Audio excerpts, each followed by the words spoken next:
Hello, welcome. Welcome to the Blood Vessels live stream special edition. I am your host, the god of all vampires. It is my pleasure today to welcome you to a special edition of Blood Vessels. For those of you unfamiliar with our game, let's start today by talking about what is Blood Vessels and how it's played. Blood Vessels is a narrative game set in the United States Midwest at the turn of the 20th century in the late 1800s.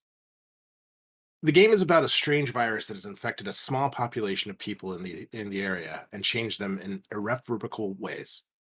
Following the events of the Great Fire of Chicago, which tore through the city in 1871, some survivors of that horrible event began exhibiting bizarre mutations that resembled what could only be described as vampirism. These infected became reliant on human blood to survive. They abhorred the sun and developed strange, unique powers unlike anything anyone had ever seen before. Some mutations were apparent and visible, like those exposed wounds, extra limbs or eyes, or even worse. These vampires became known as hybrids, no longer human, not quite yet monsters. Others grew in mental and physical ability, their powers hidden and obscured. With their ability to walk among humans passing as one of them, these vampires became known as Apex. Each family and strain divided by which path they should take in this new world. Will they splinter into factions, preferring to hide away from persecution, or will they join forces to rule the humans as the next step of evolution? Only time will tell. Blood Vessels as a game is part multi-user dungeon, part choose your own path, with story elements similar to other tabletop role-playing games in the genre. The players each own a vampire they control during the game, and I, the Arbiter, act as a kind of judge and rules master during this scenario.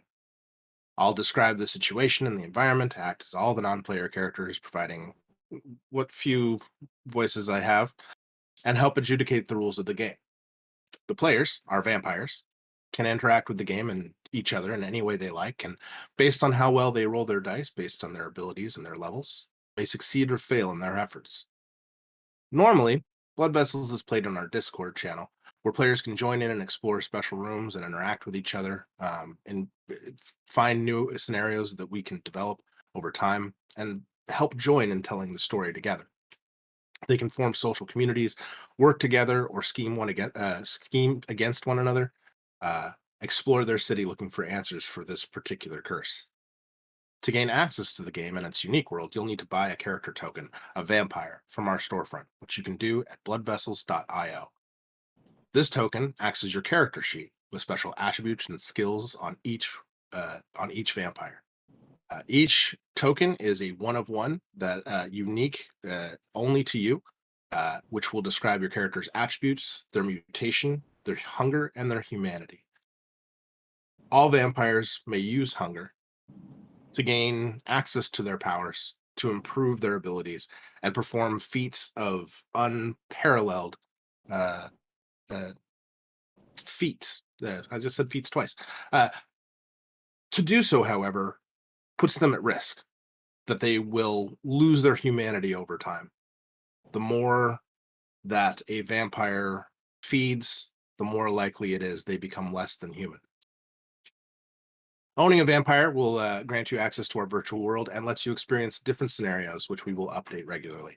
The game is currently under development at Congregate, but the Discord is now open to anyone, and we encourage you all to come and visit us. Also, we'll be giving away a free Blood Vessels vampire at some point during today's session, so we hope that you stick around and to want to win one of these unique characters for your own. Today, we'll be running Blood Vessels live in a classic tabletop style.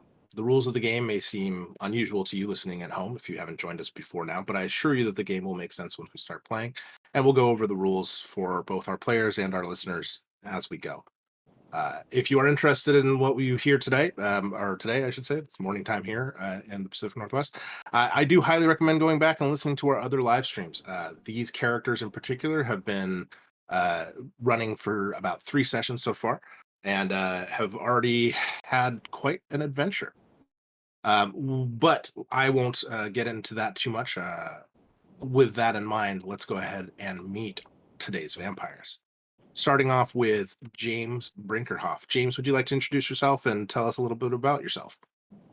Hello, my name is James Brinkerhoff. I am an apex vampire, which means I look pretty normal compared to our hybrid friends. I am a brute, which means I am very strong. And all vampires have a special skill called a mutation. Mine is provocation, where I can make my victims very angry. But the question is, how angry? So angry. So very angry.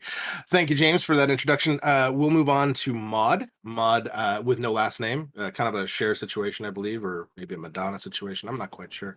Maud, why don't you go ahead and introduce yourself and let the people know who you are? Yeah, so my name is Maud, and that's all you need to know about my name. I'm a paranormal investigator who started working more for our good friend Charlotte and Miller. Um, and Maud is very smaller frame, slender, but since I am a hybrid vampire, I have to do a very good job of hiding my face and features if I dare to go out in public, which I'm not a very social person, so that's not a problem at all. Makes sense as a hybrid, with your mutations being physical manifestations that you would want to hide away a little bit and not scare the normies, I suppose. And that leaves, last but not least, of course, Ursula Hild. Ursula, introduce yourself to everybody and let us know who you are. Hello. So I also work with our good friend Charlotte. Don't let my inability to read hold me back. I use my quick agility and things to make my best decisions and work easier. And I also have a special ability. I have acid spores that I can use to erode metal objects. Thanks for bringing that up. Let's talk about mutations for a little bit. So, this strange virus that you are all infected with, that also causes you to exhibit the form of vampirism that is unique to blood vessels, also allows you to tap into your hunger to perform strange powers. In Ursula's case, she is able to exhibit acid spores that will burn through any inorganic material. As she does so, she'll get hungrier. And as I mentioned before, the hungrier you get, the more likely it is that you will need to feed. The more likely it is you need to feed, the more likely it is that you will lose parts of your humanity.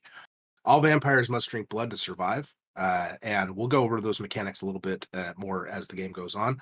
The key ones to remember is that every vampire has a number of attributes, five attributes to be in total: agility, willpower, strength, social, and intelligence. During the course of play, what'll happen is that you'll run into challenges, and I may call for what is known as a skill check. In that case, I'll say, "Oh, you want to bust down this door?" I'm going to say that that's a strength skill check based on your character attributes, which you can see on the character sheets. You will see what level your skill is. Those are the number of dice that you'll roll. We're playing at the lowest level of characters right now, so we'll only be working with die sixes. As we get up, as your character would level progress normally, those dice will get bigger into die eights and die 12s, but we don't have to worry about that today. All we'll need to worry about is those die sixes. So if you have a strength of three, for example, you're looking at rolling three die six. We are not concerned with the total number. We are concerned with the results of five and six on any individual dice. So if you roll three die six and you score a one, a three, and a five, we're only interested in the five. Fives and up are hits. Um, you will compare the number of hits versus the challenge rating of the obstacle that you're trying to get through. Let's say, for example, the punching down a door, knocking down a door. As a vampire, you're already pretty strong, so we'll say that that's a challenge of one. So if your strength is three, you'll roll three dice six. You only need one hit to succeed.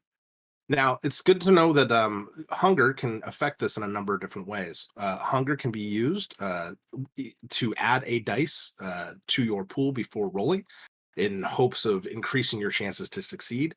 Or hunger can also be used to change any miss on a die result into a hit. So if you roll a one through four, any of those lower numbers, and you really, really need to succeed, you can spend one hunger to make that miss into a hit in hopes of beating whatever challenge rating is set before you. The other thing that hunger can be used for is to activate your mutations. All of you should have a mutation. Your mutation level is should be at level 1, meaning that you will only need to spend 1 hunger in order to activate that mutation. Each mutation is a little bit different. They're as varied as there are characters, and so some mutations require 2 hunger. Some of them require you to spend a hunger every turn in order to maintain it. But again, we're kind of getting into the weeds here a little bit. It'll be a lot more apparent once we are playing that if you want to use your mutation, however that mutation manifests, you'll spend hunger, and then something cool will happen. Any questions so far? I do No. not have a question. I also realized I shook my head no, and you can't see me. And apologize. I apologize. It is raining where I currently am, so that is why I'm gonna keep muted until I need to talk. It's a I- dark and stormy night. Yes, James? I did have a comment. Planistorin. Sorry, Angron can't know my location because I'm an Orcs player. That's all. Okay. Cool. Moving right along. So with that in mind, let's get started with today's session. I think it's apropos that it is raining where I am as well, and raining where Ursula is, because it is a rainy, dark evening as we open on the slight rocking of a train as it passes through the Midwestern countryside. The year is 1893. It's March, and the air is bitter cold with the last remnants of winter sloughing off in the nearby hills.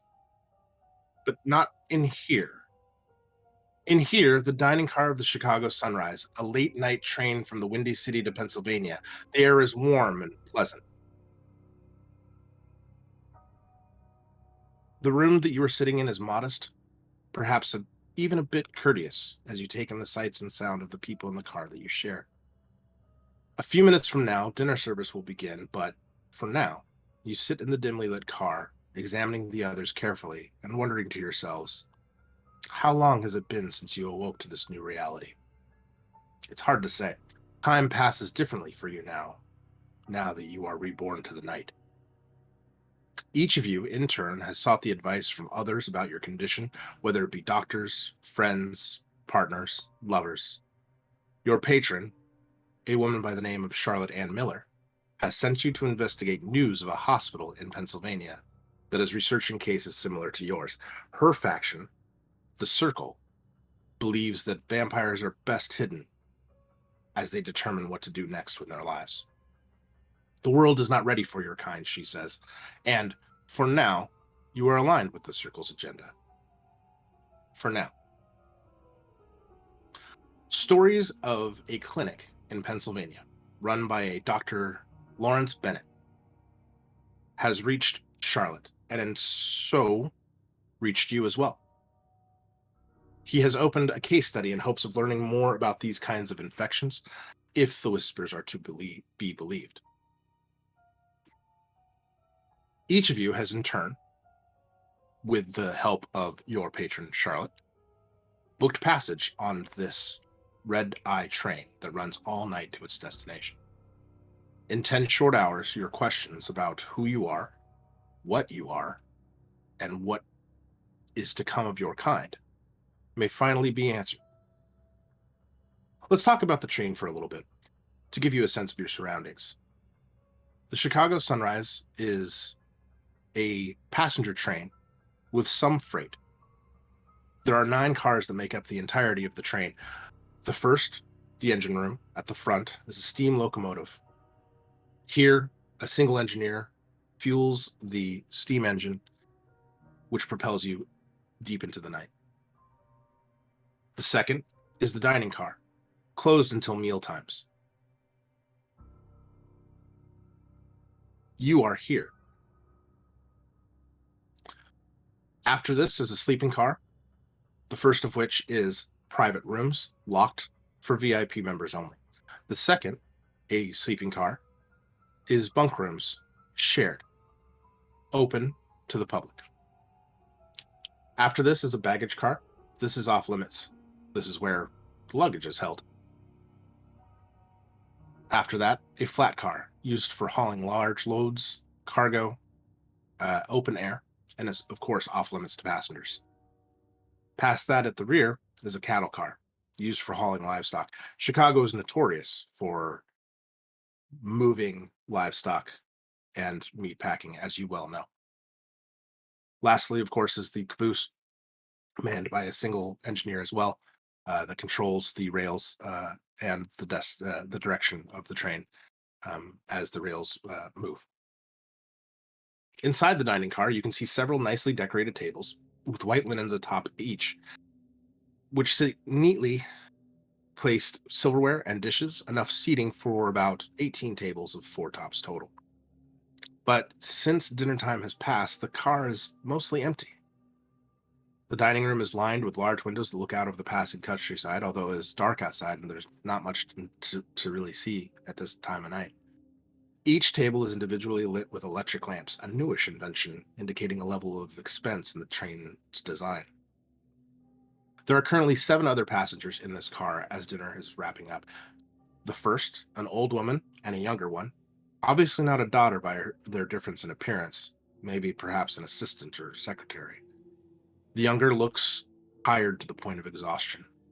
She is talking to a young man who is dressed in a purple uniform of a train attendant.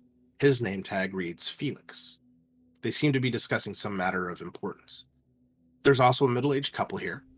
He, slightly overweight and graying, she with permanent scowl on her face and a shock of gray in her own black hair. They whisper to each other in some form of conspiracy. Lastly, there is a curious sight, a cowboy who sits at the bar with a 10-gallon hat. Behind the bar is a gentleman with slick black hair polishing a glass.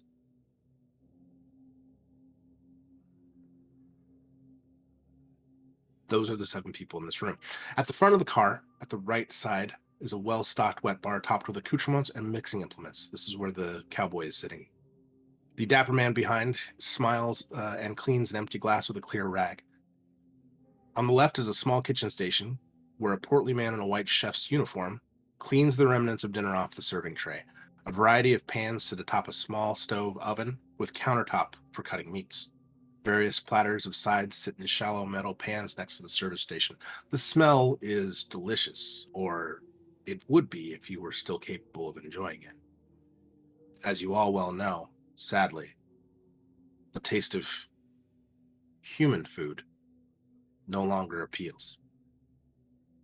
You have a few options here now that the night is coming to a close. You can, of course, speak with the bartender. You may listen in on the conversation of the man and the woman, or you can lean in to gain more insight from the older woman and her assistant, or perhaps something else that I have not mentioned. We'll go around the room real quick, starting with James, then to Maud, and then to Ursula. I'd like to know what you have in mind for this evening's travel. James, what are you doing right now? I think James would be remembering the old days, the before times, if you will, when he would enjoy a nice little glass of something after dinner. So he might be heading on over to the bar to sit next to the 10-gallon hatted cowboy. Very good. I'll get back to that in just a second. So, Maud, you notice that James is about to get up and go over to get a drink at the bar. What would you like to do? First, I'm going to ask James to grab me a drink while you're up, because I'm going to be a little busy going over my notes after our many adventures and seeing what kind of things may be in store for us if there are any sort of patterns with our adventures going so far. But because I'm inquisitive nature, I want to overhear the conversation between the older woman and the attendant, it was? Yes, that's right. Older woman, younger woman, and an attendant by the name of Felix. Okay. And then Ursula, what are you doing at this time? Or what would you like to do? So, being the sort that I don't necessarily like, I have a few men that I trust, mainly my brother, probably James. I don't really, mingle with men or menfolk. I would probably link arms with Maud, knowing that she's less social than me, and I would head over to the 2 women as well. Very good. All right. Let's go ahead and start off with Maud and Ursula then. James will come back to you in just a second. Maud, Ursula, you link arms and take in the sights of the passing scenery throughout one of the windows, sort of pretending to be good friends, enjoying each other's company, while still standing somewhat next to the pair of women who are talking to the attendant. If both of you could do me a favor and roll me, I believe this is going to be an intelligence check with a difficulty of 1. Oh, maybe I should just not roll then. Let's try it. Actually, let's change my mind. I'm going to change my mind there and say that that's more of a social skill. So let's go ahead and use social instead. I mean, I can do both. Let's do it. We'll do social first though. Okay. I will say that I'm going to use 1 hunger to add a dice to my roll for social. Okay. Ooh.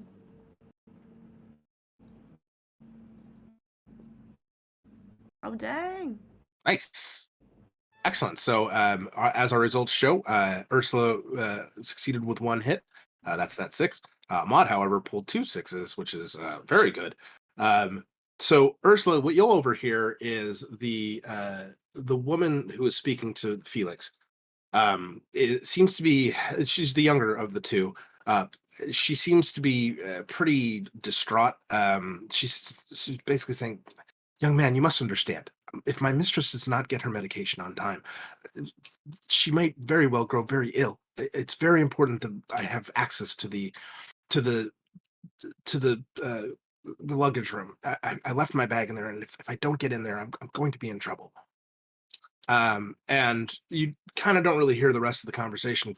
Felix is mumbles something, which seems to be an argument of like, I can't let you back there.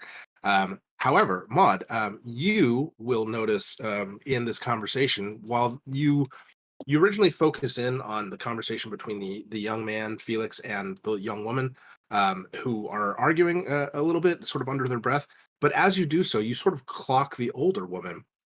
The older woman, who is dressed very nicely, is sitting next to the window, and you can see that she's looking out the window.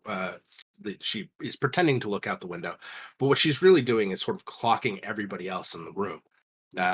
So while you get the bits of information from the conversation that's going on, what really gets you is that she is pretending to be uninterested in what's going on while actually paying attention to everything that's happening. Does that make sense? It's a Yes. sharp cookie right there. Yeah. Very, very She's smart. on to something. It's on to something. We'll leave that conversation for now and move over to James. James, you are approaching the bar where you will see the young cowboy. Well, I shouldn't say he's young. He's probably in his mid-30s, which, in this time is practically middle-aged. He eyes you as you approach because you're kind of a big fella. It kind of does the cowboy thing where he kind of looks you in the eyes and then kind of ups and downs you and then goes back to drinking his whiskey, pretending like he's not impressed. And as you clock this, the young gentleman behind the counter, who's wiping out the glasses, "What can I do for you?" He's got a name tag that reads Georgie. Pleased to meet you, Georgie. I'll take 2 whiskeys, please. 2 whiskeys coming right up. He turns around, grabs a bottle off of the shelf, 2 glasses, and starts to pour. Do you want those neat or with rocks? 1 neat, 1 rocks, please. Neat, 1 rocks coming right up. As he has turned his back to you and is pouring, you manage to sort of clock the guy to your right, the cowboy. Do me a favor and roll a social check. Oh boy. Hey, 1 success. We'll take it. You will notice as the man is leaning over with his vest. When I say he looks like a cowboy, he looks like a cowboy. It's very out of place from all the other folks that are on the train. Most people who are dressed in this time period are dressed accordingly with their hats and their vests, coats and slacks, pocket watches and whatnot. And nice dress shirts. Even sort of like the middle class folks who are on the train have at least dressed nicely enough to be in the dining car. Them who are here. And the train, as you were boarding, you noticed that it was pretty full. Most people, of course, have retired for the evening. The fact that there are any stragglers in the dining car at this hour is a little strange, not unheard of, especially for those catching a nightcap like you are currently. But this man looks really out of place. Do me a favor also and roll me an intelligence check. The difficulty class for that one will be 2. You're hitting on my best stats. All right, so 1 hit, that means that's a partial success, not a full success. So the information I'll give you here is that you managed to catch the glint of something metal inside his vest. What that might be, you're not quite sure. Well, that's going to get my hackles up a little bit, but I don't want to let him catch on. So I'll nod and I'll just nod. Yeah. He kind of catches you looking, but you're slick enough to avert your eyes before it appears that you're staring. He kind of gives you the hat tip, the ma'am, sir, ma'am, sir thing. You were a sir, so he gives you the sir, and it kind of goes back to his drinks, pretending to not pay attention to you. Well, I will, once I get my whiskeys, I will take them back to our table and await the return of the ladies. Okay, ladies. Now that you've gotten a little bit of information, what would you like to do next? I I think I would turn to Maud because I believe she probably saw more than me just because she tends to see things more. And I would just be like, do you want to stick around? Do you want to go back to the table? What are your feelings? I say we go back to the table and kind of regroup, and I will relay the information about the lady who seems to be watching all of the train car with some sort of intent that we don't really know what it is yet. Excellent. One moment, please, while I look up my notes here. Do. While you're doing Yeah. that, I will hand Maud the neat whiskey and I'll keep the rocks for myself. Okay, cool. Yeah, you get back to the table. You're sort of sitting around. You're discussing the two, the scene as it has unfolded. And yeah, Maud sort of mentions that the older lady there seems to be intently keen on what's going on in the room. Each of you have an opportunity to sort of like check her out.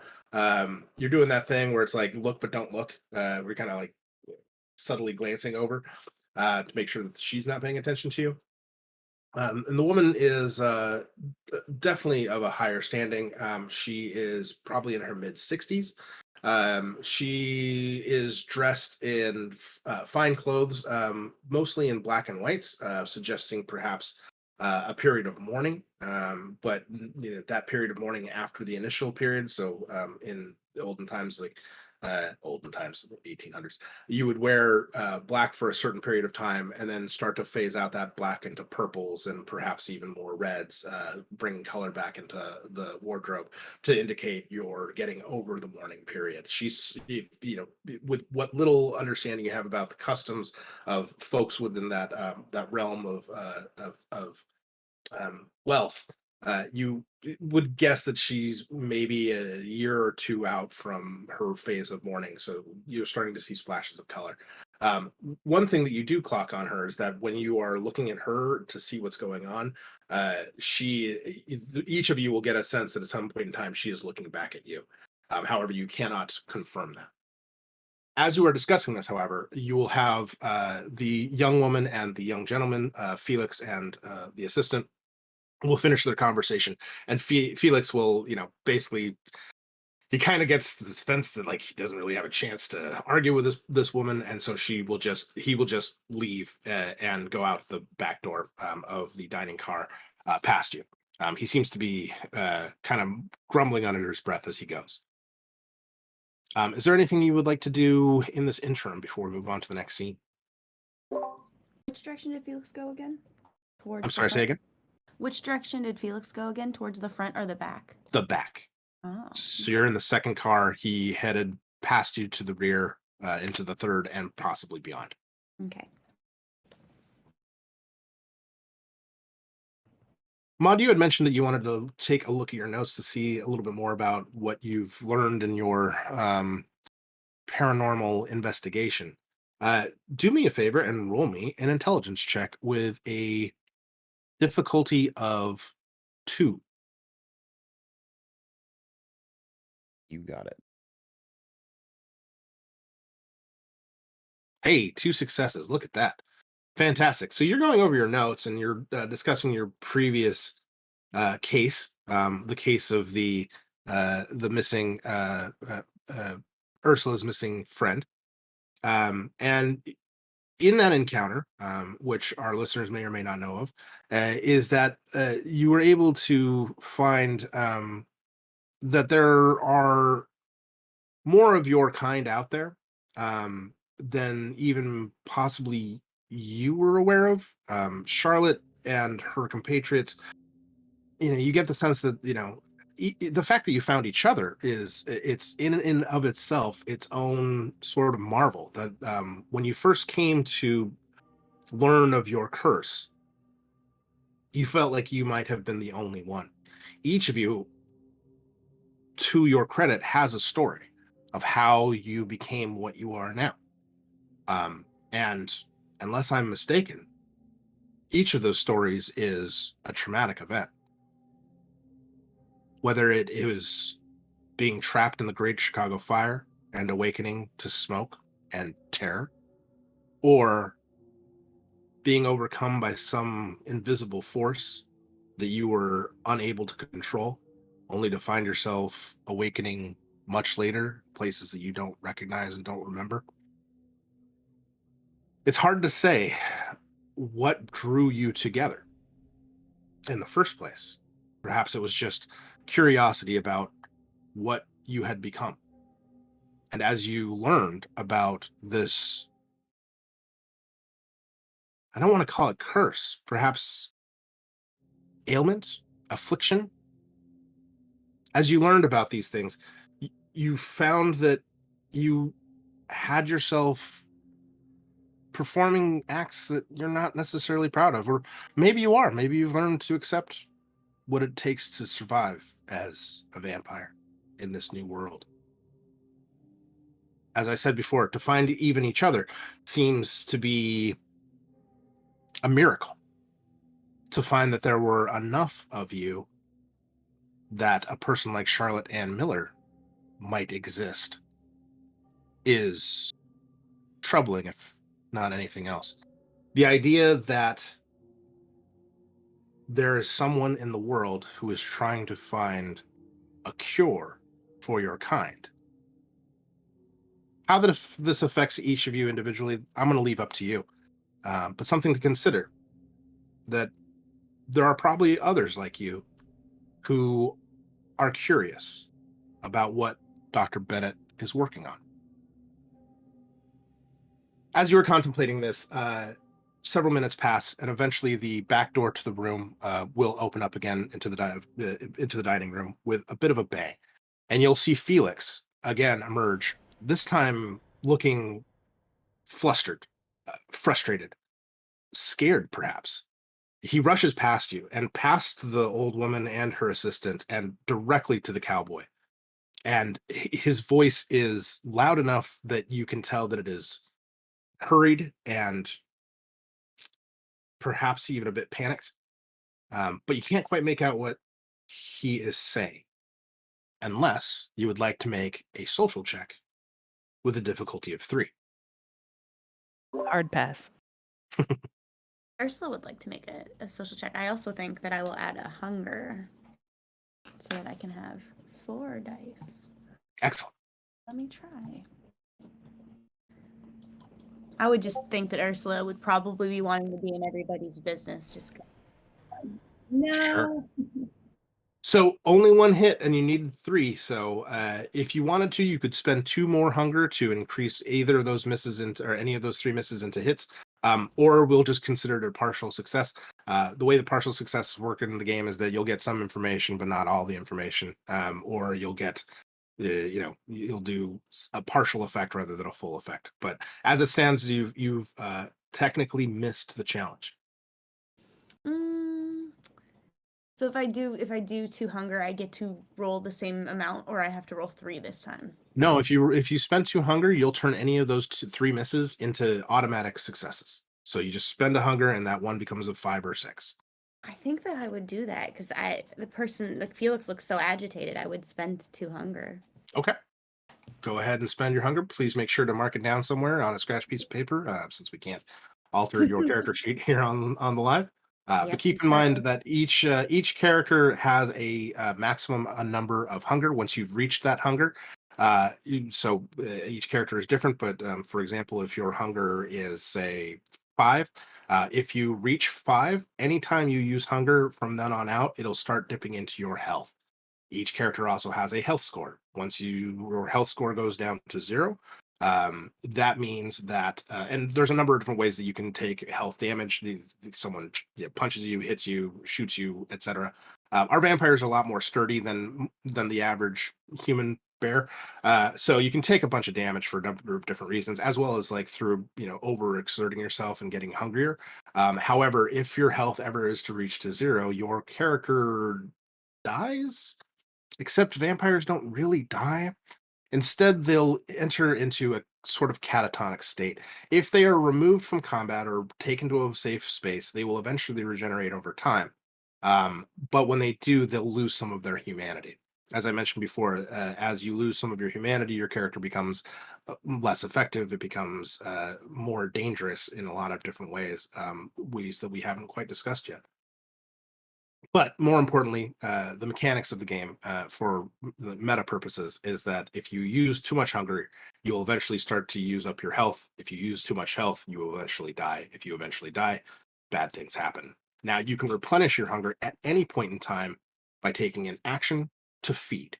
We'll get into that a little bit later as well, but that's how you mitigate too much hunger loss or gain, if you will, is by feeding. The more you feed, the more you replenish you have a chance to replenish your hunger, and in doing so, also some of your health. Are there any questions about that? Makes sense. Cool. Again, getting into a little bit of the nitty gritty, into the weeds a little bit, but it'll make a lot more sense once we play along a little bit further. If you end up using too much hunger, just let me know. Cool. So with those successes, with the extra hunger spent, you are able to hone in your vampire ears, pick up the sonic resonance of Felix whispering panically to the cowboy, and he's saying, "Sir, officer, there's something in the barn car." And the cowboy turns and says, "Excuse me, son? Sir, I heard something back there. Something terrifying."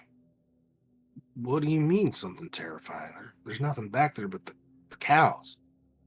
"I know. At first I thought it was maybe like a crying cat that had like stowed aboard, but it wasn't. It was something else. Then it sounded like it was a baby. I was terrified, so I went to go look at it, and there's something in a crate back there, sir." The cowboy says, "Something in a crate? What are you talking about, son?" He says, Please, Officer Jackson, you gotta come with me. You gotta come with me." And Ursula, you realize that when he addresses the gentleman as an officer, that he is actually a marshal, someone who is placed on the train to protect valuable goods. Felix, basically, I mean, without so much as a sense of urgency, uh, grabs the cowboy kind of by his arm and is like kind of dragging him through the room. And the cowboy seems really strange. He's really confused by this, but he gets up and saunters over. And as he's walking by, you can see your concerned looks, and he kind of gives you the everything's okay. Don't bother getting up, and follows Felix into the back. What would you like to do? Does Felix look injured or in any way harmed? He doesn't look harmed, but he's definitely covered in like hay and kind of dirt, like as if maybe he had fallen on his backside. For sure. I tell my friends what I overheard just in case they missed it, and I also recommend that, hey, maybe we should follow, but previously Felix said we're unable to go back there, and then I leave it to my smarter comrades. Well, we're not allowed back there, but do you think they're really going to stop us? In my experience, if you're not allowed somewhere, that's usually where they hide things. So we should probably check it out. Let's give them Are a bit we of a head start. are we agreed then? You're going to follow the cowboy and Felix into the back? Yep. Okay. You manage to excuse yourselves a little bit. And actually, y'all roll me a social check real quick. This one's going to be hard, so it's a difficulty of 3 as well.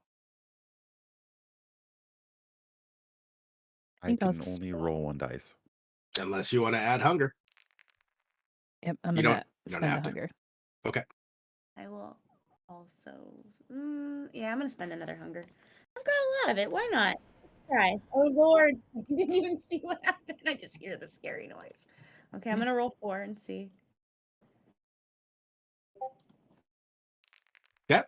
James, unfortunately, you are too focused on what's going on outside of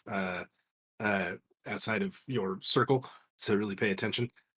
Maud, same thing. You kind of you're just too distracted with what's going on. Being an investigator, being someone who's generally pretty focused on the task in front of them, you miss the subtle clues. Ursula, however, as you are getting up, you do manage to kind of once again catch the old woman's eye. And she seems to be like, whereas before she was kind of staring out into the middle distance past the window, as you are kind of like looking over your shoulder just to like clock the room as you're leaving, she is staring like right at you. And then you're too swept up in what's going on that you get sort of like moved along with your friends through the cars instead. But it's sort of like this sort of weird unnerving moment where she was looking one direction 1 second and then staring right at you the next. And in that moment, you kind of get this chill, but you can't quite describe it. And before you can really even acknowledge it, you've already moved on into the other cars. That's fair. I log it in my memory. I don't think I would share it with my friends just in case that I missed it and I just, on edge, just, nerves. Sure, absolutely. So you'll enter into the passenger car, the first passenger car, the VIP car. These doors are locked, as I mentioned before. You can hear the sounds of people snoring or sleeping soundly in the various different rooms and pass by without any problem. You pass into the second car. Sorry, that would be the fourth car technically. The second sleeping car, which is an open bunk area. The doors are unlocked, or if there are doors, it's more of like a curtain of covering the front of the sleeping quarters, in which there are bunk rooms, people sleeping, and this area is definitely been lived in as far as like passengers are concerned. If the front sleeping car is first class, this would be coach, and so you have everyday people sort of stacked on top of each other in kind of cramped spaces. Not too bad, but not great either. And then you will pass through that room into the flat car. Now, the flat car is actually, the door to the flat car is locked. So how will you get around the locked door? Well, What is the lock date? It's a great question. Roll an intelligence check. This one's an easy one. It's just a check of 1. My strongest suit. Let's do it.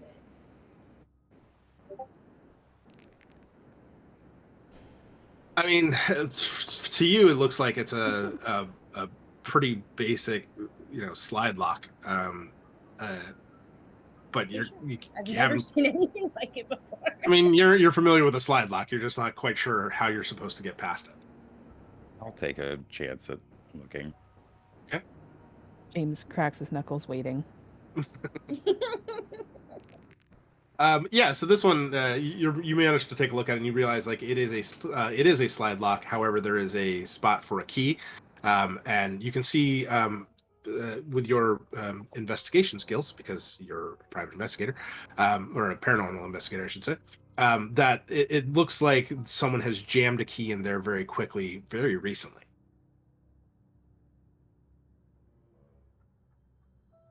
What do you think, Maud? Can we get in? I think we can get in. I do remember that our compatriot Ursula might be able to use some sort of skills that have gotten us out of binds earlier. So I take a look at it and I lay my hand on it. I think I have to pay a hunger for that too, right? That's right. Okay. How many hunger have you spent so far? I think that's 5. I have spent 5 hunger. And what is your total hunger stat? 8. So I'm Okay. probably feeling a bit peckish. Yeah, so you reach out with your hand to the metal lock, and from your palm, all of you can kind of smell this strange, acrid smell, sort of like exude around her palm, and you can see the lock starting to dissolve right in front of your very eyes. As she is using these abilities, you can see each of you are familiar with what it looks like when you activate your mutations. It's almost as if the blood quickens, and in doing so, your visage becomes more pronounced. Your cheekbones sort of like protrude a little bit more. Your eyes kind of turn darker, almost black, and you can definitely feel that your teeth getting longer, becoming more like fangs as you tap into your vampiric abilities. Um, if anybody were to see you at this point in time, they might be disconcerted by your visage. The two of you, however, who are watching this unfold, are unfortunately familiar with this all too well. The lock shatters immediately. It falls to the ground with a small clatter, and no one seems to notice. And you are able to open up the door into the flatbed area. Now, the flatbed is an open area, open air train car. It is covered with uh, feed bags and textiles, crates that have been strapped to it. And the wind is going by incredibly fast. You're going at quite a clip on the steam engine. And as a red eye train, this thing runs at a very high speed, and the wind sort of whips around you quite a bit. You'll need to figure out a way to cross over the flatbed without without falling off of the train.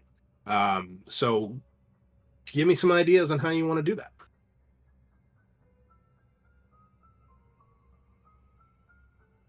We'll start with you, James.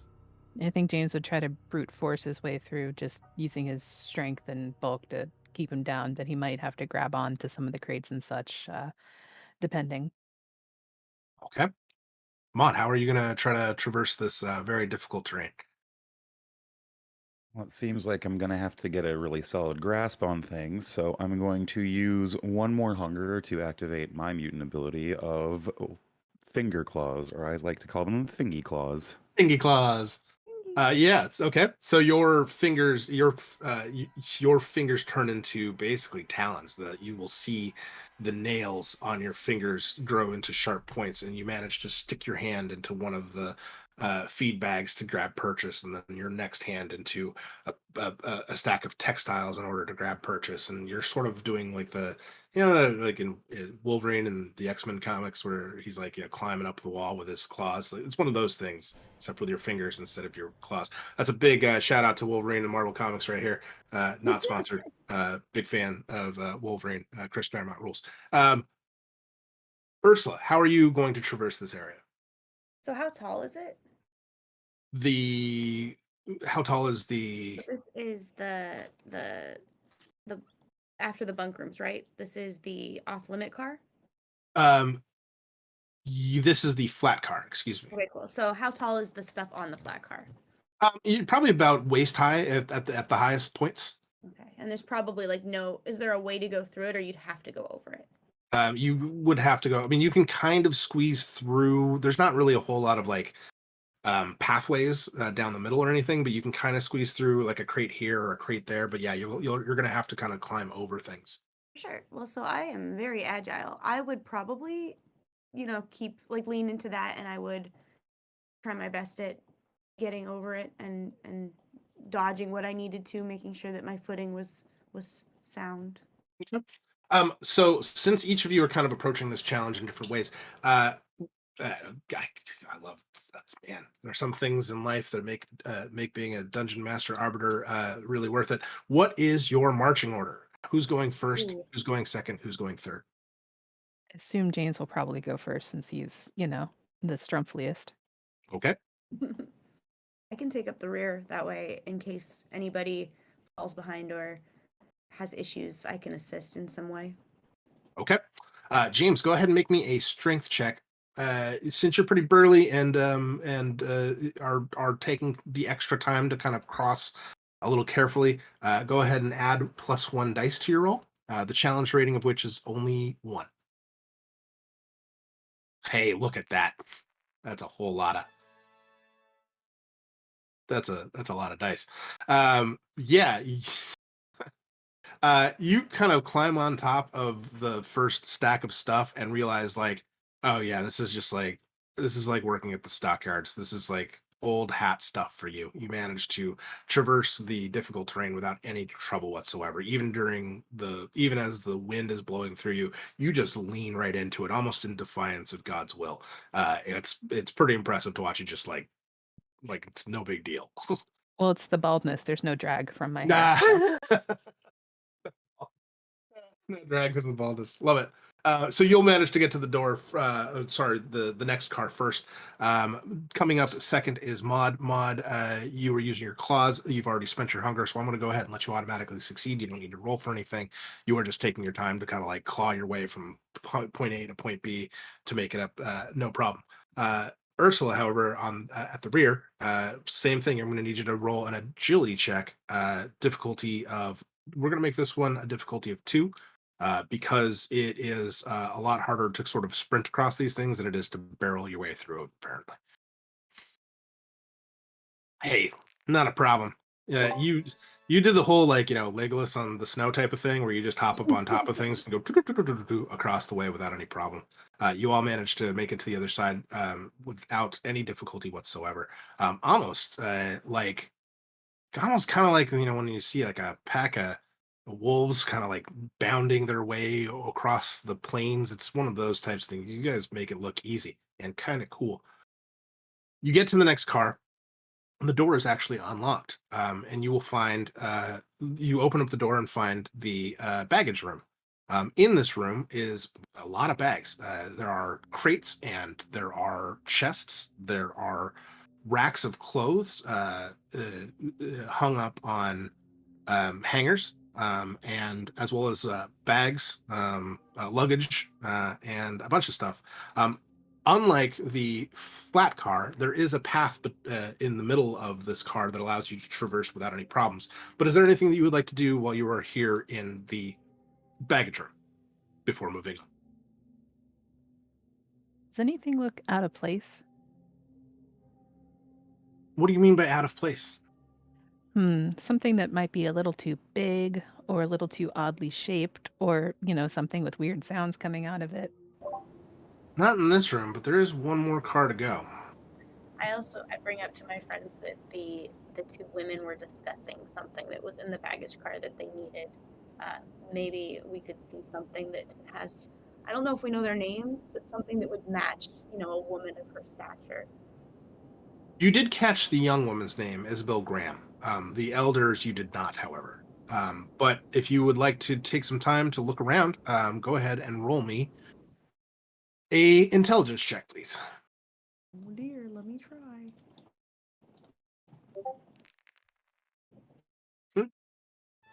Nice. Oh Nice. dang! Great roll. Both of you. Well done.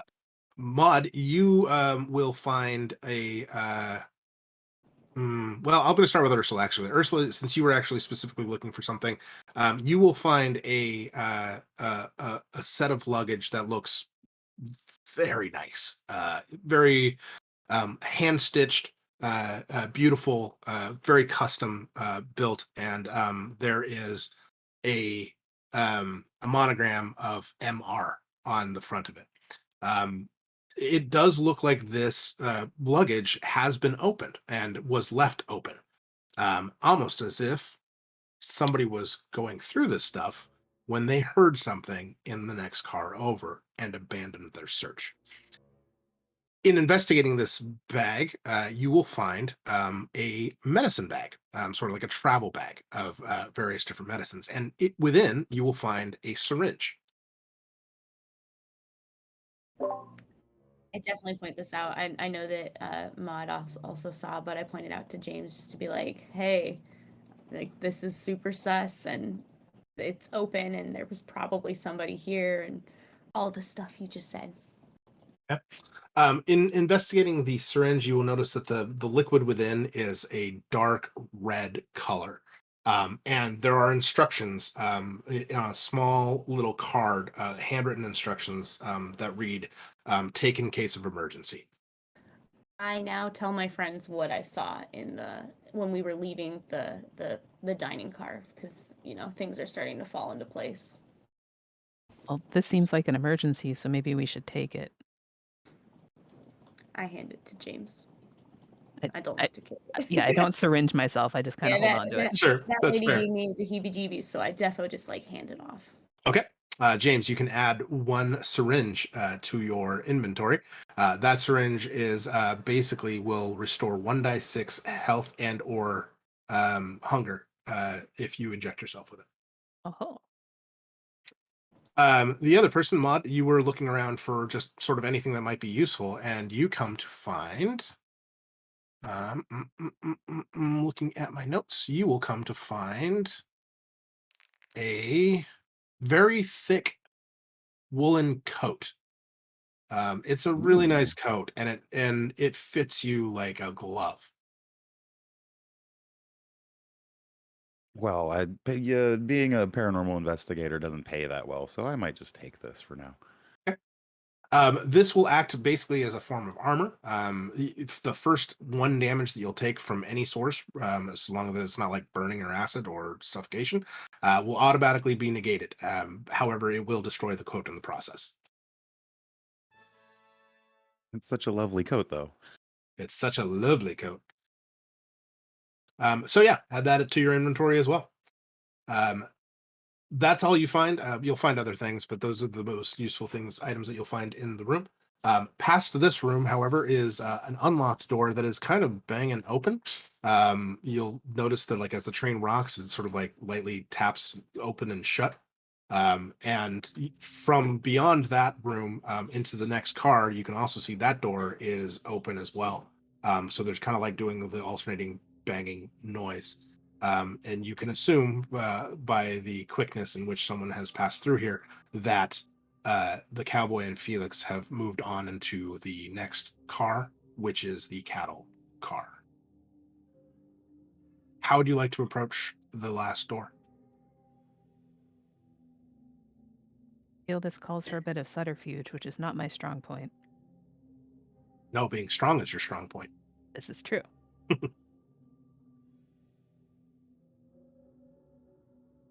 Maud, Ursula? I think that the open door would intimidate me, so I would not want to go first. And knowing what we've already kind of found, I would just kind of hang back a bit and expect someone have- to enter or something. It's very Mod. wise. Well, being inquisitive of nature and emboldened by finding my new shiny coat, I'm going to slowly kind of peek in and see, check out what might be going on in here. Okay. Roll me an agility check. Because of the loudness of the train and the sort of the creaking noise in the wind, I'm going to go ahead and let you add one dice to your roll with a difficulty of 1. Hey, bunch of successes. Cool.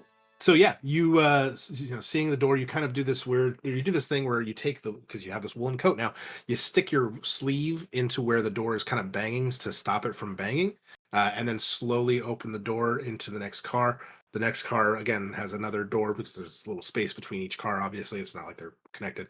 That is banging open as well, and you kind of like slowly put your hands out to move the door open a little bit so you can peer inside. And what you see inside is, in fact, Officer Jackson and Felix standing amongst a herd of, well, I shouldn't say a herd, it's about 5 or 6 cows.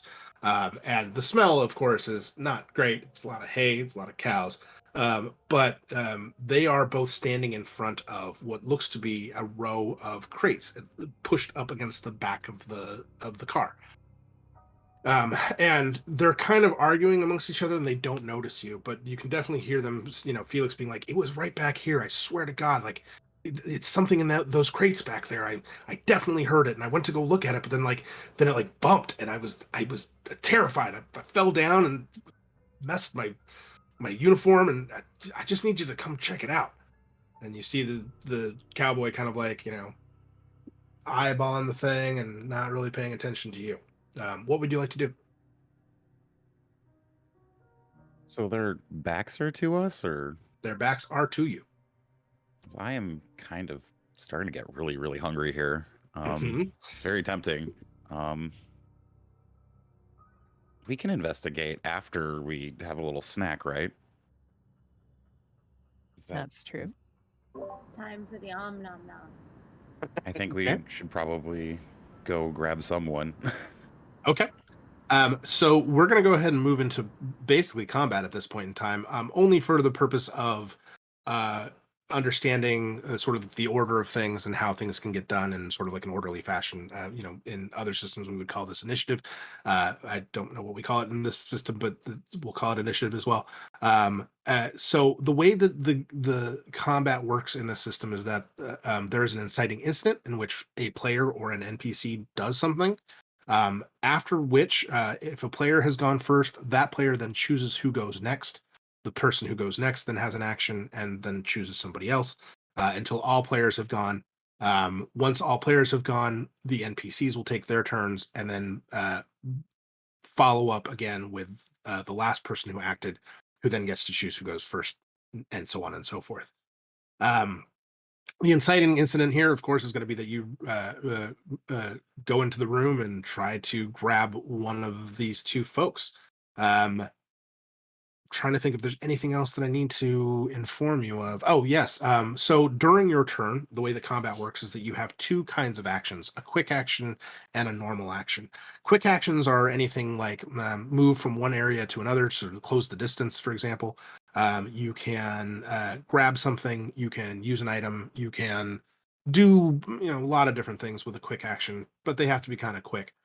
Your regular action, your performative action, is things like I punch this guy, I use a power, I jump from building to building, etc.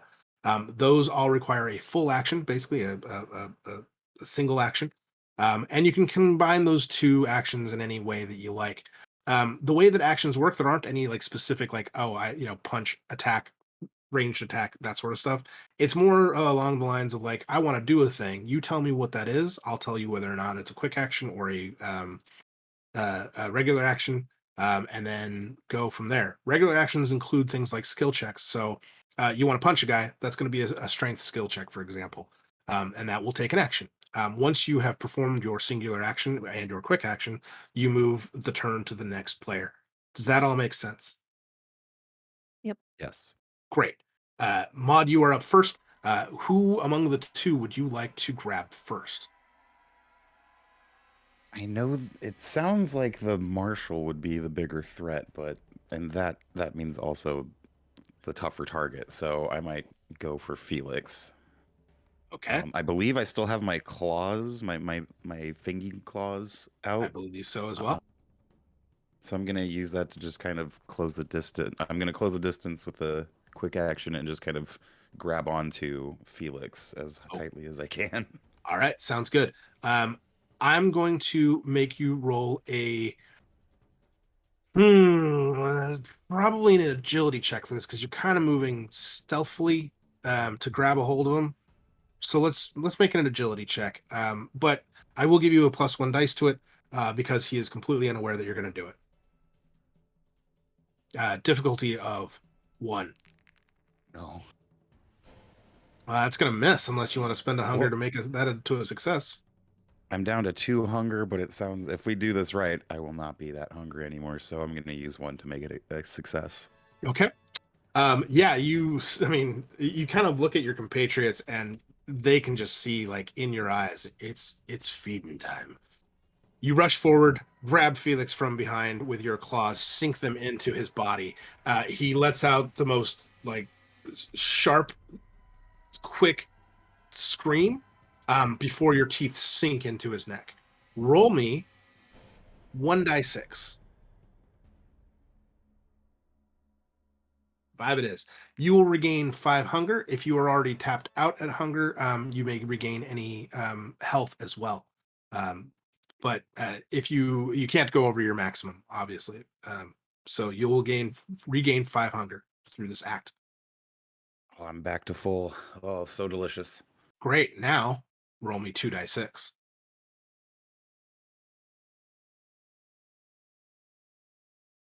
6, 7, 8. Okay. Your teeth sink into Felix, and you can feel the warm gush of blood as it reaches into your gullet, and you feel restored. But as his body crumbles to the ground, you realize, like, he is out cold. He will, for all intents and purposes, is dead. You have killed this man. What you don't know is that in about 2 days, he will rise again as a vampire. You don't know this yet because you haven't learned this as a vampire, how vampirism propagates, but it should be noted that you have now sired a new vampire into this world. Congratulations. There's one more of you out there. Welcome to the fold, Felix. The cowboy turns around, immediately pulls his the metal shard out from underneath his vest, producing a gun, and he turns to point and shoot at you, and he will.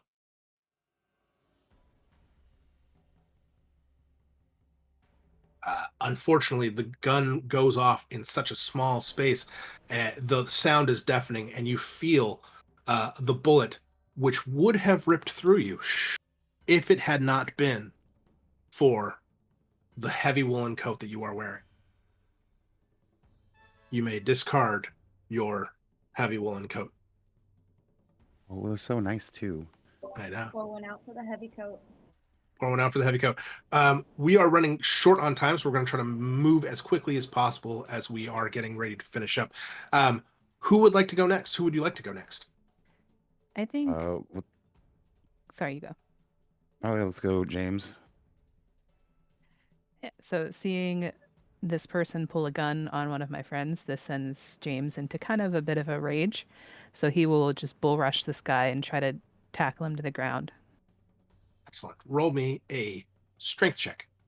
Difficulty of 2. This guy looks like he knows how to fight. But it doesn't matter, James. You are overpowering. You are the big bulk of a man that you are. You come barreling into the room, this time subtlety thrown out the window, and grab a hold of him, tackling him to the ground. The gun goes off one more time, again, sort of loudly making a huge noise in the room as you land on top of him. You have a quick action left if you have anything fast you would like to do. I think grabbing for the gun or trying to cold cock him might be a little too much for a fast action, but That's I right. guess I would call out to Ursula to come and eat. I was gonna say, can I do a quick action and try to touch the gun, or am I not allowed? It's going to be your turn next, so your turn. What would you like to do? So he's unconscious, or is he still trying to like fight for the gun? He's still trying to fight for the gun. Yeah, I would definitely just touch the gun and with my one of my hunger. Okay. And then You'll I use would- you'll then I use would a also- yeah, so you'll use a quick action to run into the room, Mhm. close the distance, and then you'll use your full action to use your hunger to touch the gun, and it immediately starts to dissolve in a puddle of slag. One more time. From here on out, that's all of your turns, the players' turns. It will be the NPC's turns next. However, something to keep in mind is that the sound coming from behind you, or in front of you, I should say, from the crate, the same sound that Felix had heard an hour earlier, you definitely hear whatever it was that frightened him so early. It sounds like almost like a child mewling in one of the crates. That said, the cowboy, still struggling to get out from underneath, will try to overpower James. James, what is your strength? My strength is 5. Strength of 5. Oh goodness. I don't think that he has a chance, but we'll give him a shot.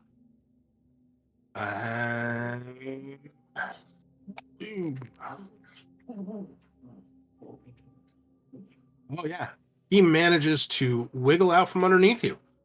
He too is a pretty strong fella. He manages to kind of like roll over onto his back and then sort of shove himself up, push up style, and gets you sort of like flings you off of him. However, he goes to reach for the gun, realizes the gun isn't there, and then can see in the darkness your horrible visages.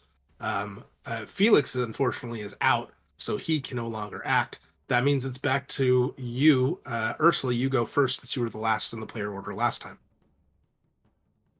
I, being, I assume, very much smaller than this person, I'm going to try to block his way because I don't think I have a chance of tackling him.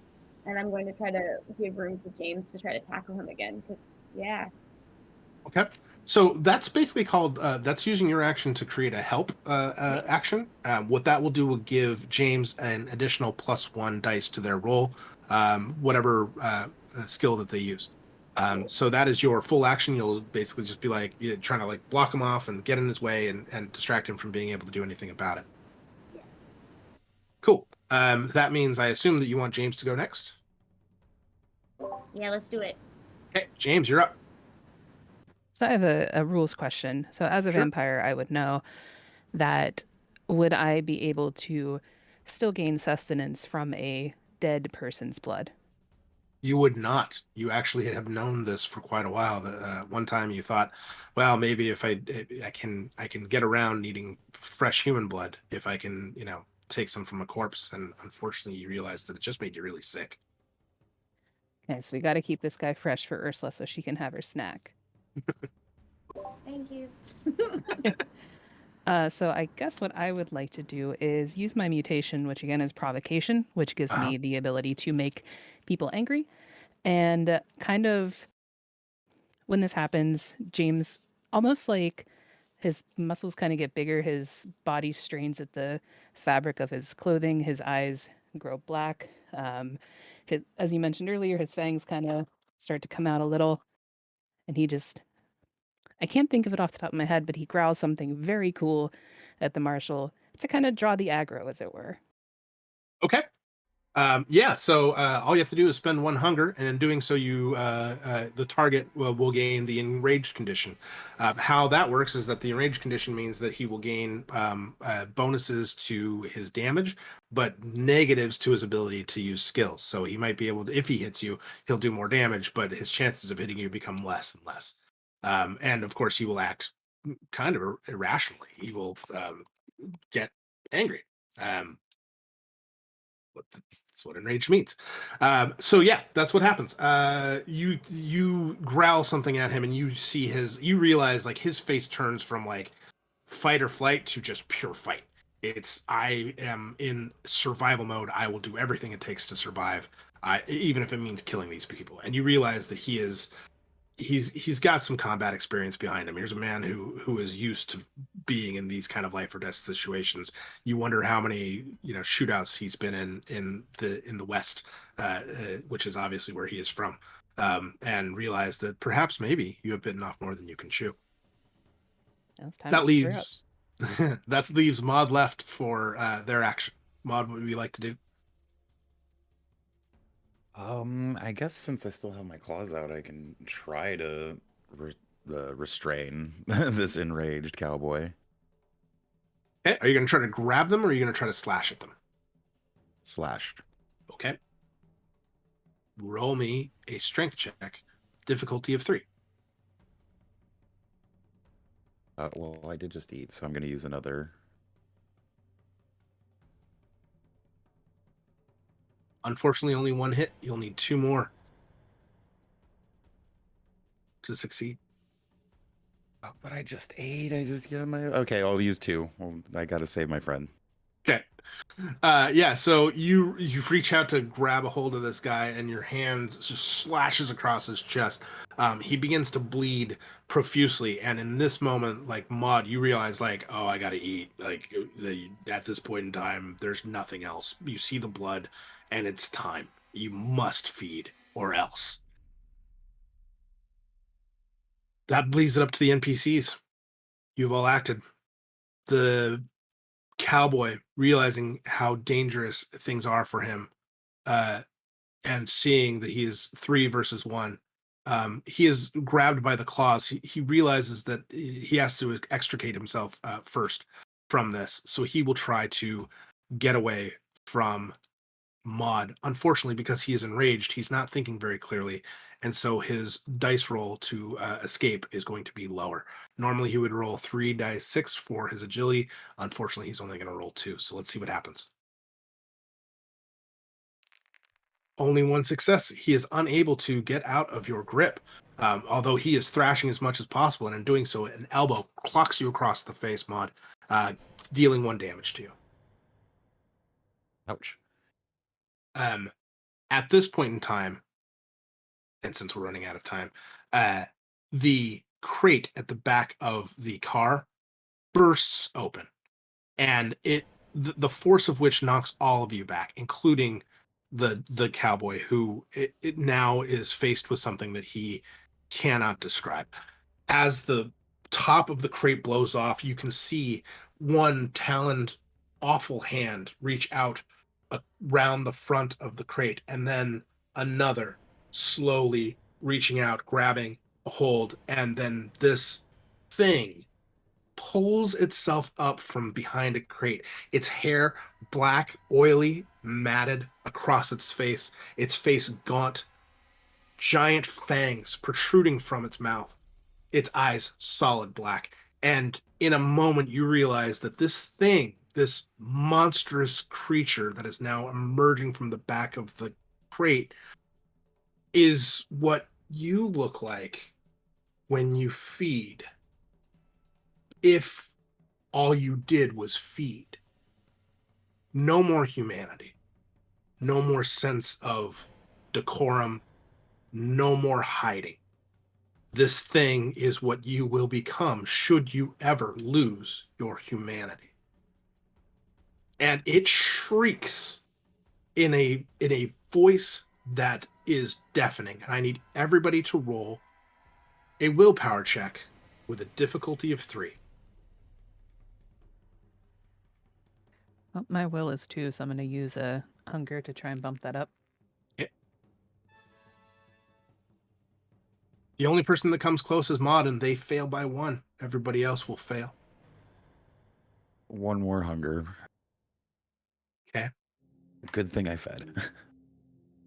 Ursula, you'll need to spend 2 more hunger in order to meet the challenge. And James, you'll have to blow all 3 in order to succeed. Well, that'll leave me with 1. I'm not gonna.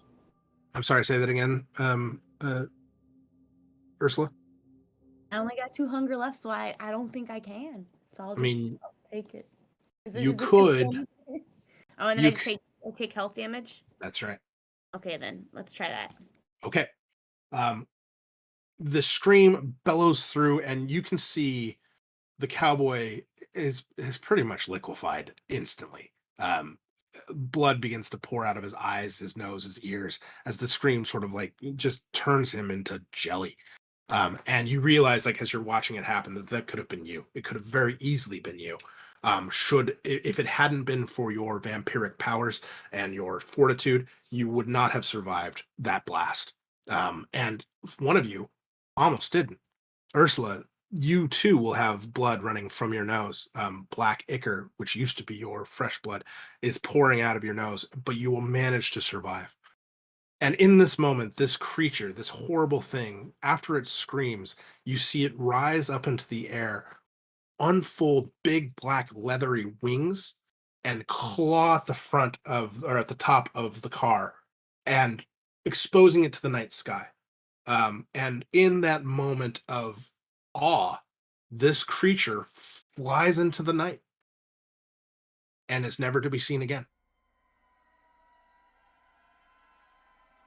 And you are left here in this last car with the dead bodies of Felix and the cowboy, having now experienced something new, something about your kind that you didn't know was possible. That should you ever lose your humanity, you too might become this thing.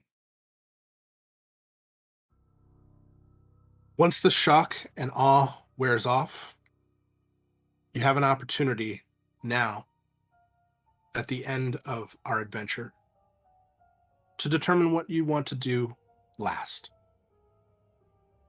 James, what would you like to do with the rest of your trip? I think after all that commotion, we should probably lay low. How are you going to lay low? Hole up in my room, or in my bunk, as it were, and just wait until we get to Pennsylvania, and hopefully we can be free of all this affliction. Very well.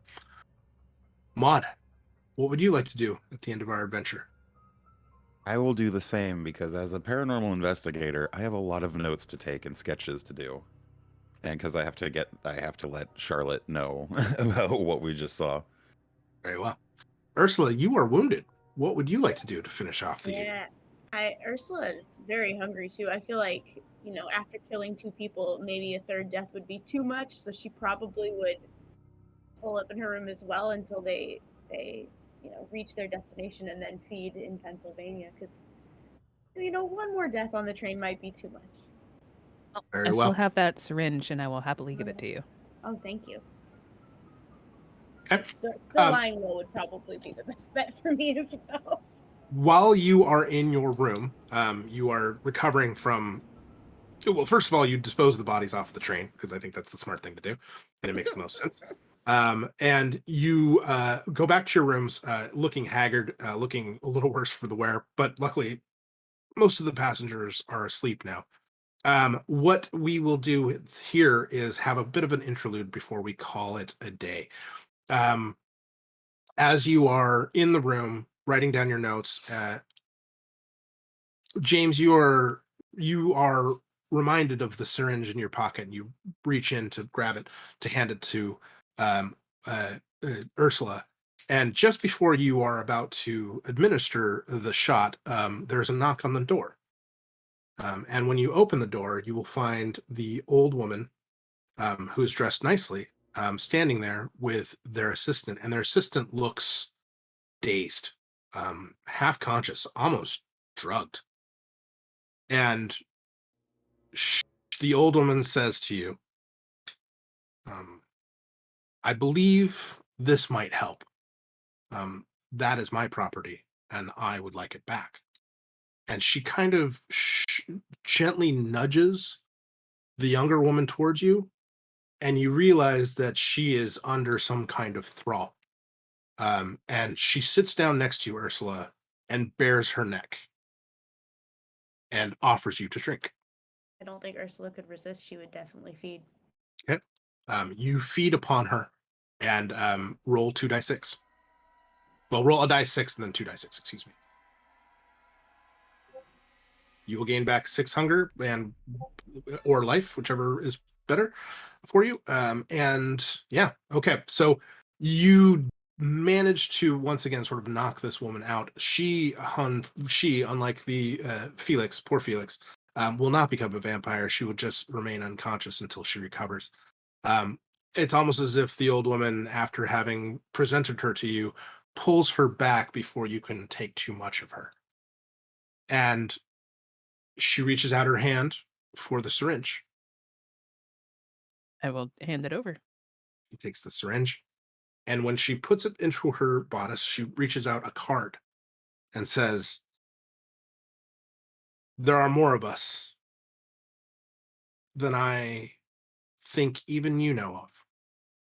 My name is Margaret Roberts, and I represent a gentleman by the name of Addison Thistle. We are aware of you and have been watching you for some time. Your patron, Charlotte, is known to us. And while I'm sure you have your loyalties, we at we futurists like to think broader. Should you find your way to Dr. Bennett, you will have a choice. And that choice will be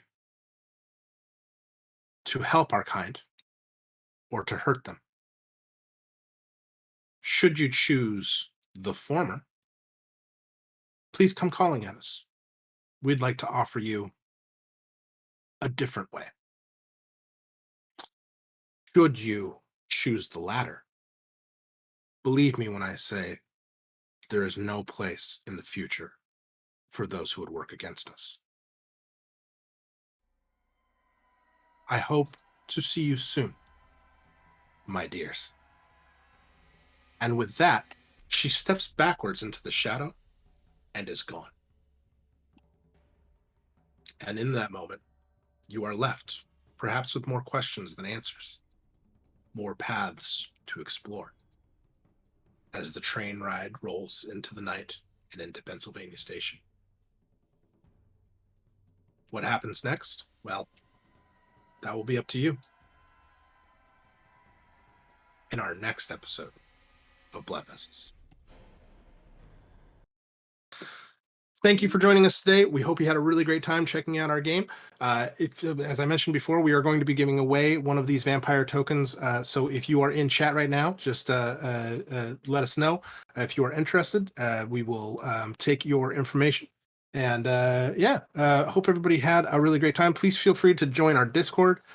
Check us out on Bitverse. Not Bitverse, wrong game. Bloodvessels.io. You can also check out Bitverse.io. It's another game that Congregate puts out that just recently launched. We are big friends and fans of theirs. Come check us both out. New games and new live streams every single week. I think that is just about it. Is there anything that I forgot? Anything that I forgot? I don't think I forgot anything. Maybe. Thank you for DMing. It was wonderful. Thank you, Arbiter. Thank you. Oh, hey, that's how it is. So if you are interested in picking up a token, please enter into your Discord ID into the chat right now. Our moderators will take down your information and we will draw one lucky winner to receive a vampire token.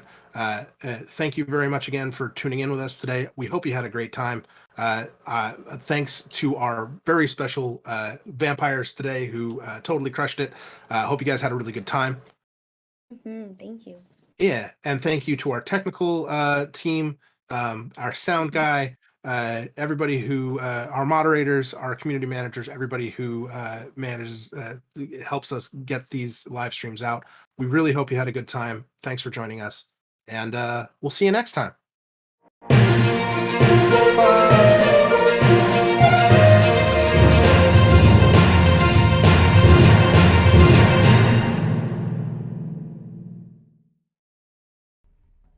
We interrupt your regularly scheduled programming to bring you your next regular scheduled programming.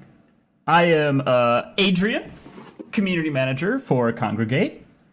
And today I'm going to be joined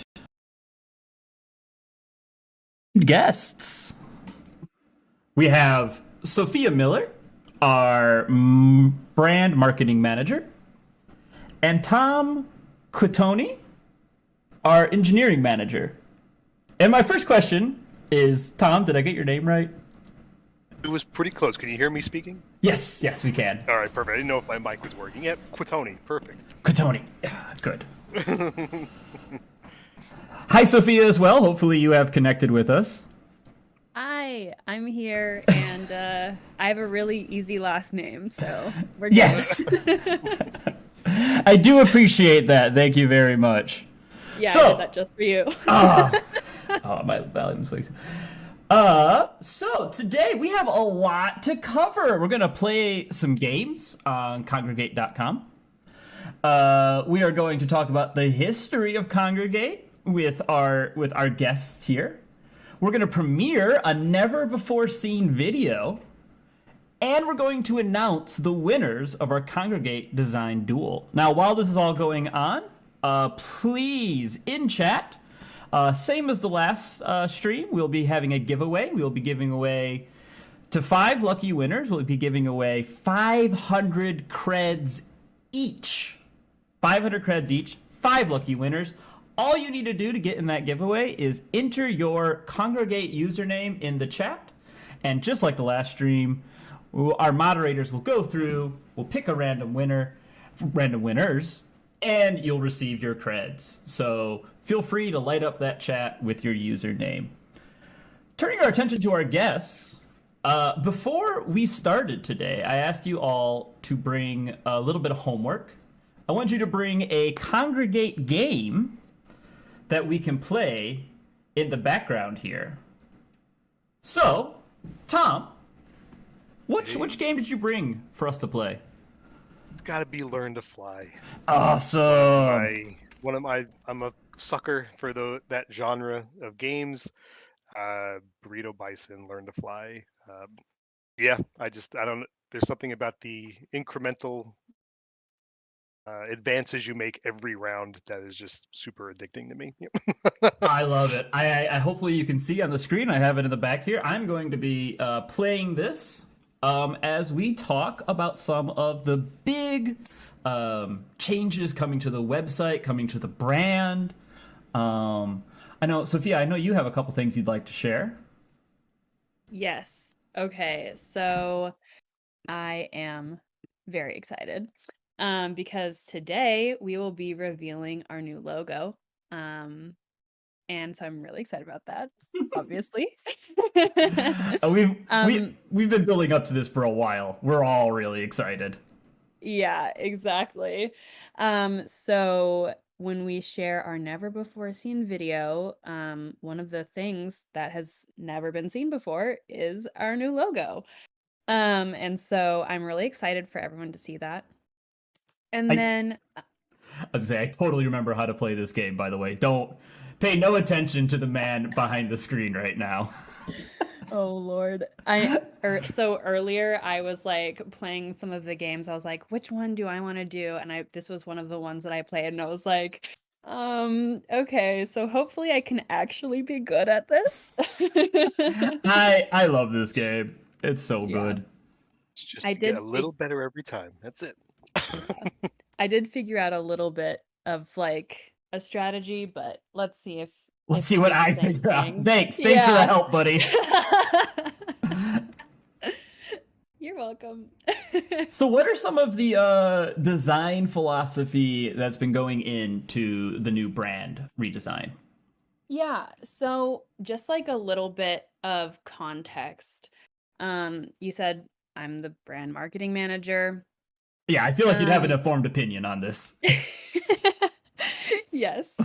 Some of the things that I've been doing is working on our Medium page and our YouTube. Obviously, I'm here right now. And for our Medium, I've been doing a lot of interviews with all of our coworkers, talking to people who have been here for a lot longer than I have, people who have been here since the beginning, and some executives and people working in design. And I've just been like learning a lot. And I'm someone who, used to play Congregate games in middle school. Yup. Speaking of which, this was one of my favorites for that exact time. I remember playing this a lot. You know those times where you do like a group project in the computer lab and maybe your project was a little bit ahead, and this was my go-to game for those times. And Tom will definitely want to say more on that because he said the same thing. But so I've been doing a lot of interviews with our coworkers, writing these Medium articles, and there have definitely been some common themes throughout all of the interviews, and a lot of that design philosophy that you were talking about is inclusivity, making a space where everyone feels welcome and like we're having fun together, of course. And Right. That is a key philosophy here at Congregate. Fun together. exactly. Staying true to our identity while still expanding, you know. We'll get a little bit into this, you know, a little more as we reveal some things, but just like making sure that those things that have made us unique and made us congregate are still here, even with a new logo. And just being able to explore with our community new technologies, new ideas, and playing games together. And just like really staying true to that core of who we are in this journey that we're going on. Awesome. And speaking of journeys, I'm getting a little bit farther each time. Hopefully, Tom, you're not judging me too much as I play your game here. Yeah, not at all. Tom, do you want to tell us a little bit of why you chose this particular game? It sounds like you Sure. have a storied past with it. Yeah, it was, back again I wasn't in middle school, but I did play a lot of Congregate stuff in the mid aughts. But yeah, I was working full time at that point. I was working at another game studio in Las Vegas, and I was in the QA department. You get a lot of downtime while you're waiting for builds, or you just have some downtime break with friends. And yeah, Congregate was one of the go-to sites there for sure.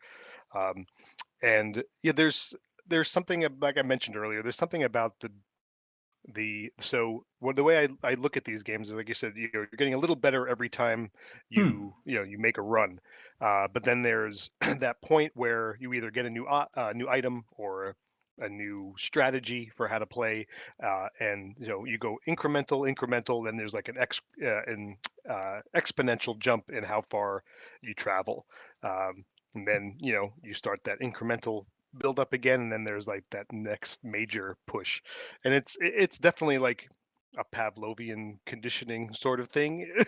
Yeah, I'm definitely feeling that, by the way.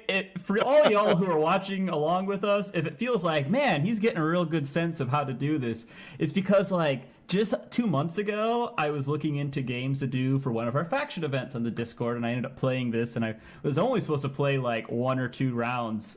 But it's so addicting, because you're just like, okay, just one more attempt. I think I can get a little farther this time. Yeah, and the thing I like about this Learn to Fly was one of the first ones that I played in this kind of genre, so it's definitely a little more stripped down in terms of you can see like the items you can upgrade and the things you can purchase is fairly finite. But as these games kind of Learn to Fly 2, Learn to Fly 3, and like I mentioned Burrito Bison earlier, there's always oh, what's going to happen if I cross this altitude threshold, or what's going to happen if I cross this distance threshold, and there's like these nice little surprises that kind of just make you want to, like you said, one more round. That's kind of why I got into these games originally. And I definitely feel like that is a hallmark of the flash gaming just era, when games were so quick to make. Anyone could make a little indie game basically and throw in all sorts of fun little Easter eggs. Yeah, for sure.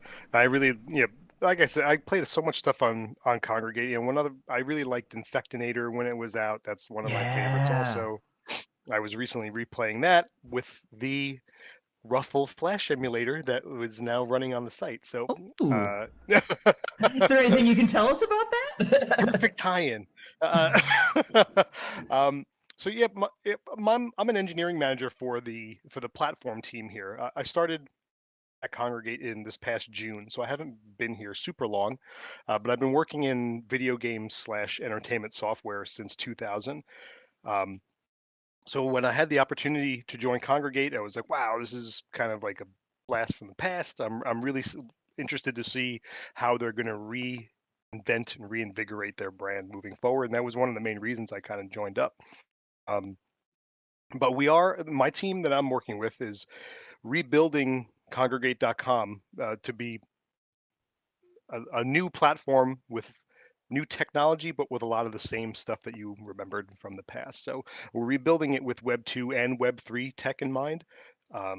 So there'll be NFT crypto integrations in there, blockchain integration. None of that stuff is going to be required for games that are on the site, but it's all going to be supported for people who want to explore those new sorts of technology fields. As you mentioned earlier in the last stream, the Bitverse.io, they recently launched 3 new games. In addition, they also had an NFT hero purchase that went through. Oh yeah. And so what they're trying to do there is kind of it's a microcosm of a metaverse type environment. So there's 3 games you purchase an NFT. There's 3 games that character can then follow you around to all of those 3 games with gear, levels, things of that nature. So we're trying to expand our reach into some of these newer ideas while still capitalizing on what made Congregate great back in the mid 2000s. And I'm sure, being the engineering manager, that this has all just been a completely smooth technical process with no issues whatsoever. For sure. Absolutely. No, nothing ever if troublesome happens when you're trying to upgrade a 15-year-old code base, and trying with to very new cutting edge Web3 technology as well. Like, it's a pretty big generation jump for the site. Exactly. But we're over the past few months since I've been here, we've been trying to make small changes that have a fairly large impact on our community and our fans. So like I mentioned earlier, we recently integrated the Ruffle Flash emulator onto the site. So like thousands and thousands of those older Flash games that were broken not too long ago are now back up and working again. So we're really trying to kind of ride this line between expanding on what made Congregate great and popular in the past and what's going to continue making it great into the future with it's kind of like a nice blend of old and new for sure. And I just also kind of want to take an opportunity to give a shout out to the Ruffle project for all the work they're doing, making some of this possible in the first place. Being the community manager for the platform server, I always am hearing, oh, when is such and such game gonna work? And I was just blown away when we finally integrated Ruffle into the site, just how smoothly the game's launched. Yeah, there's a smoothness to, like I said, that base functionality. There are some ancillary bits of functionality that don't quite tie in perfectly, but we are working on solutions to those right now. But yeah, we have some new, just some quality of life changes coming soon when we announce the new logo. The site will have a minor visual upgrade when you check it out again. But we're really hoping to have a fairly regular release of new functionality on the site going into next year and into the future. Can't talk about everything we have planned right now, but there's a lot of really cool stuff coming around, from collectibles on the site to metagaming ideas that would, kind of like an umbrella over the entirety of the site. There's lots of really cool stuff coming around. And, one of the things that I'm excited for is kind of reinvigorating our developer portal. We're starting to make inroads and relationship with lots of game developers. So the goal is to get them on the Congregate platform so they can take advantage of the built-in community, the built-in feedback systems that are in place already, and really help themselves, and then in turn help Congregate in general. Yeah, and looping back around to brand stuff, because we do have that coming up soon, and we do have our brand manager here. I know she has also brought a game for us to play. Sophia, what game did you bring for us to play? Yes. Okay. So this is one that I actually just recently discovered on Congregate.com after we had the Ruffle integration, which thank you so much for shouting them out because yeah, amazing project. Right up our alley of, you know, what we stand for. And after we integrated Ruffle, I was looking through and reminiscing on all the games. And there's one that I found called Duck Life. I'm sorry, what? Yeah, like duck life, Life? like a This one? literal duck. Like Oh, this one. This is it. Okay, here we go. I don't know this one at all. Yeah, no, I had never played it before. Oh, like I haven't played this game before, but just this level of animation and like little niche, like little tricks here with the following the cursor, like what an era of gaming. Yes, exactly. So I definitely spent like a full day playing this. Yeah, I'm obsessed. I'm really obsessed. There is some similarity between Learn to Fly and Duck Life. Oh, Obviously, I'm we seeing kind of that have now. we have a little bit of a theme going with the birds. Do I just enter a race? All right. So I'll see what I'm gonna. like, I don't want to give away my strategy. Yeah. Oh, okay. I ran out of energy. What is this one? All right, let's do some training. See, it's just really nice to. I mean, oh, okay. Like, in addition to having these games be playable again, the other thing that always makes me really happy is to the fact that we're not losing these games as time goes on. Like, it's so nice that we have Congregate and the Ruffle Project and people really dedicated to making sure that this era of gaming doesn't die, doesn't fade out. Like, we really want to make sure we can always access this. And it is really important to us as a community and as a company. Yeah, exactly. Thank you. Do I have to jump over these? What's the done to me? Oh, up! So, okay, so I guess I'll explain to you how this Thank works. you.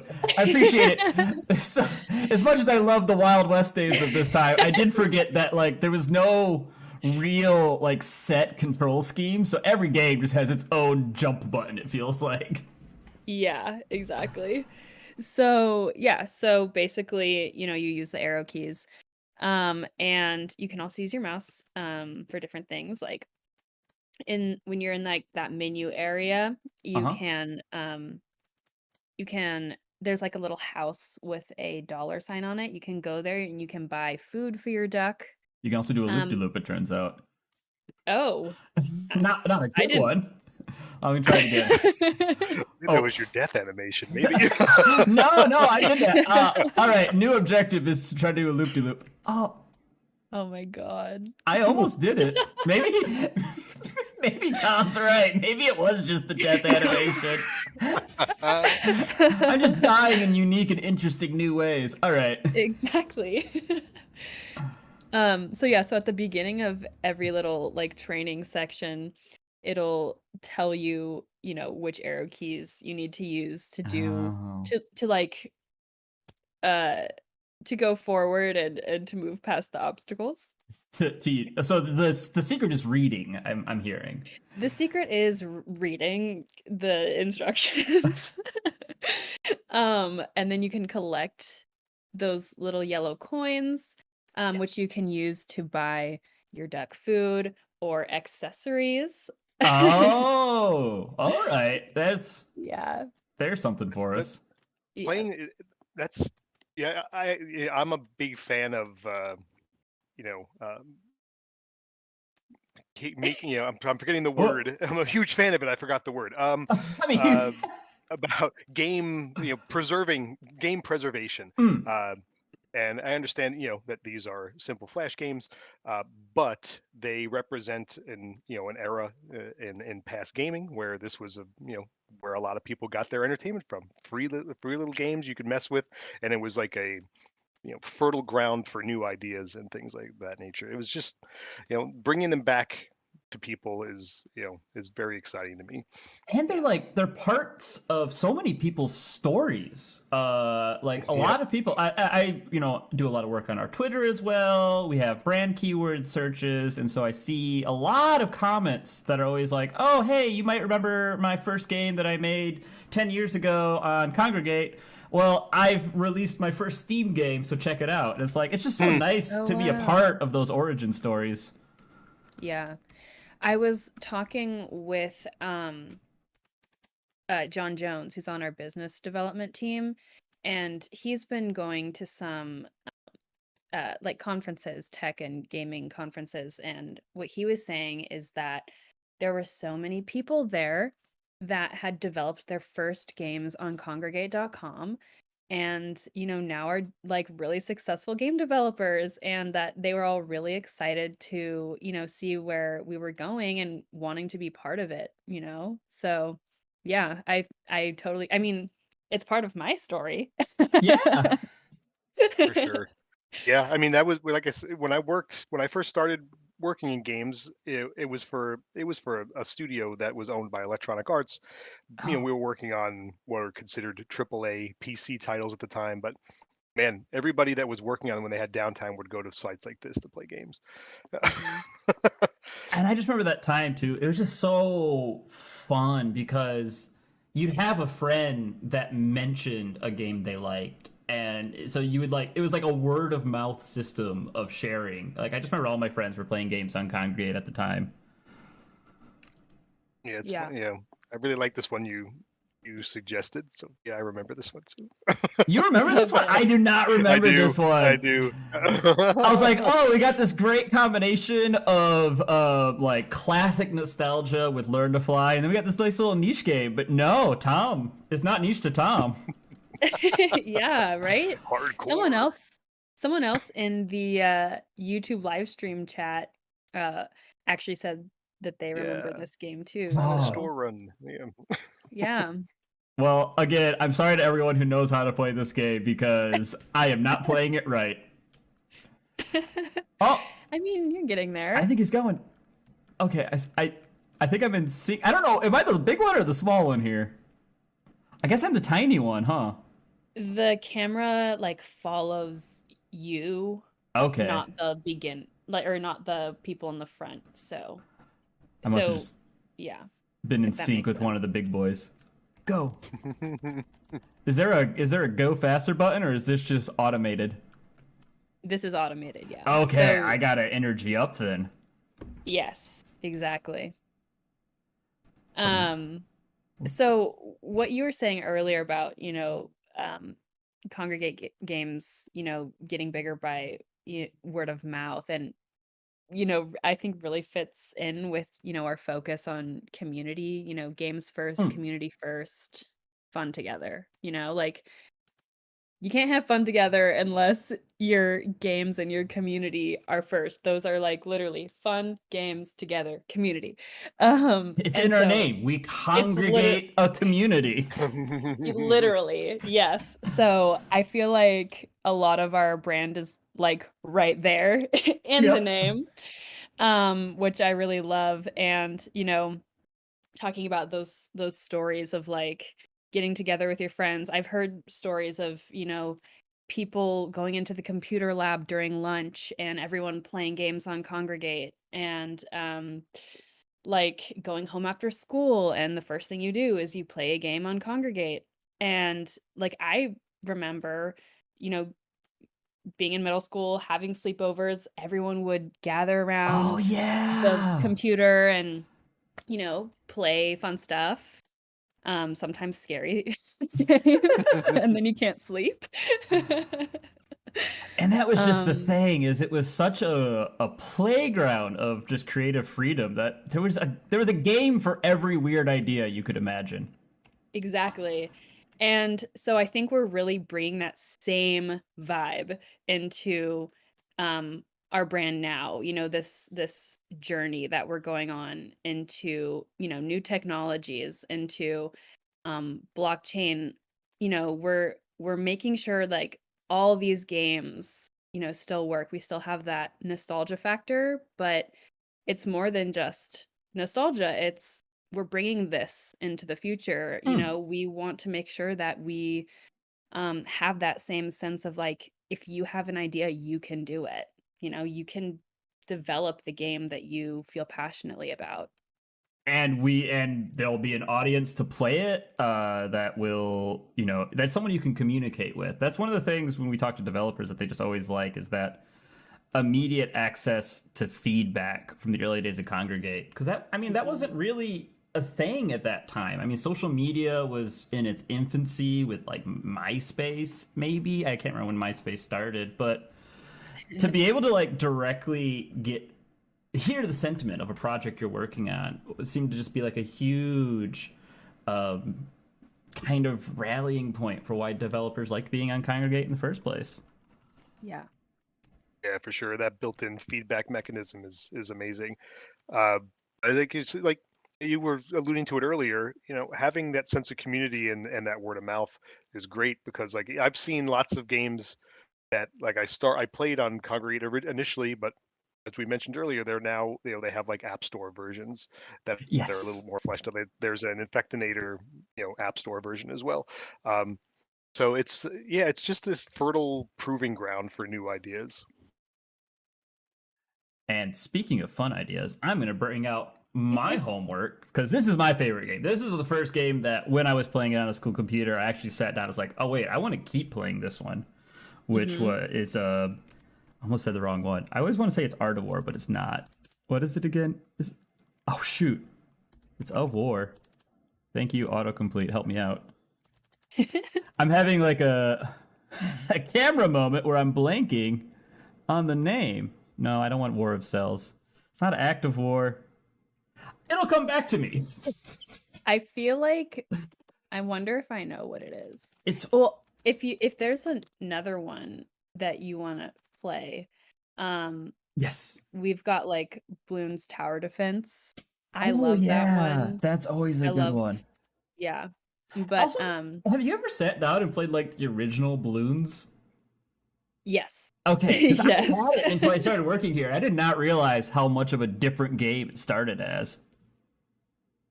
Mm-hmm. Yeah, Age of the chat is saying Age of War. Thank you. Thank you, Plan is to Run. You're the MVP of the evening. We are going to play a little Bloons Tower Defense because we still got a ways to go until the reveal video for the new brand. So we got time for plenty of games. So what was some of your challenges, Sophia, of trying to capture this and the old stuff and the new stuff into one going forward as a brand? Challenges. I mean, I guess like,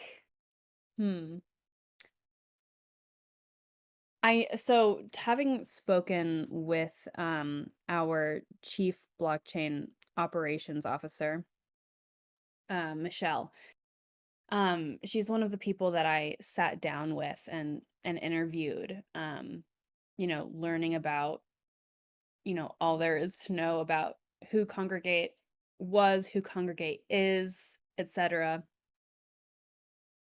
And what Michelle was talking about is, we have all these ideas, right? Like we all know like who Congregate is, right? We come together, we play games, we have fun. But with all the ideas, you have to, pick the ideas that are going to stay, right? Right. You can't just, okay, how do we get all of these into a brand logo? Yeah, exactly. And so, she was saying like we had, a few different artists, like we had art and we were like, yeah, like this is amazing. We love this art. Oh. But it's not just about us and what we like, personally. It's what our community as a whole likes and how we bring those ideas together.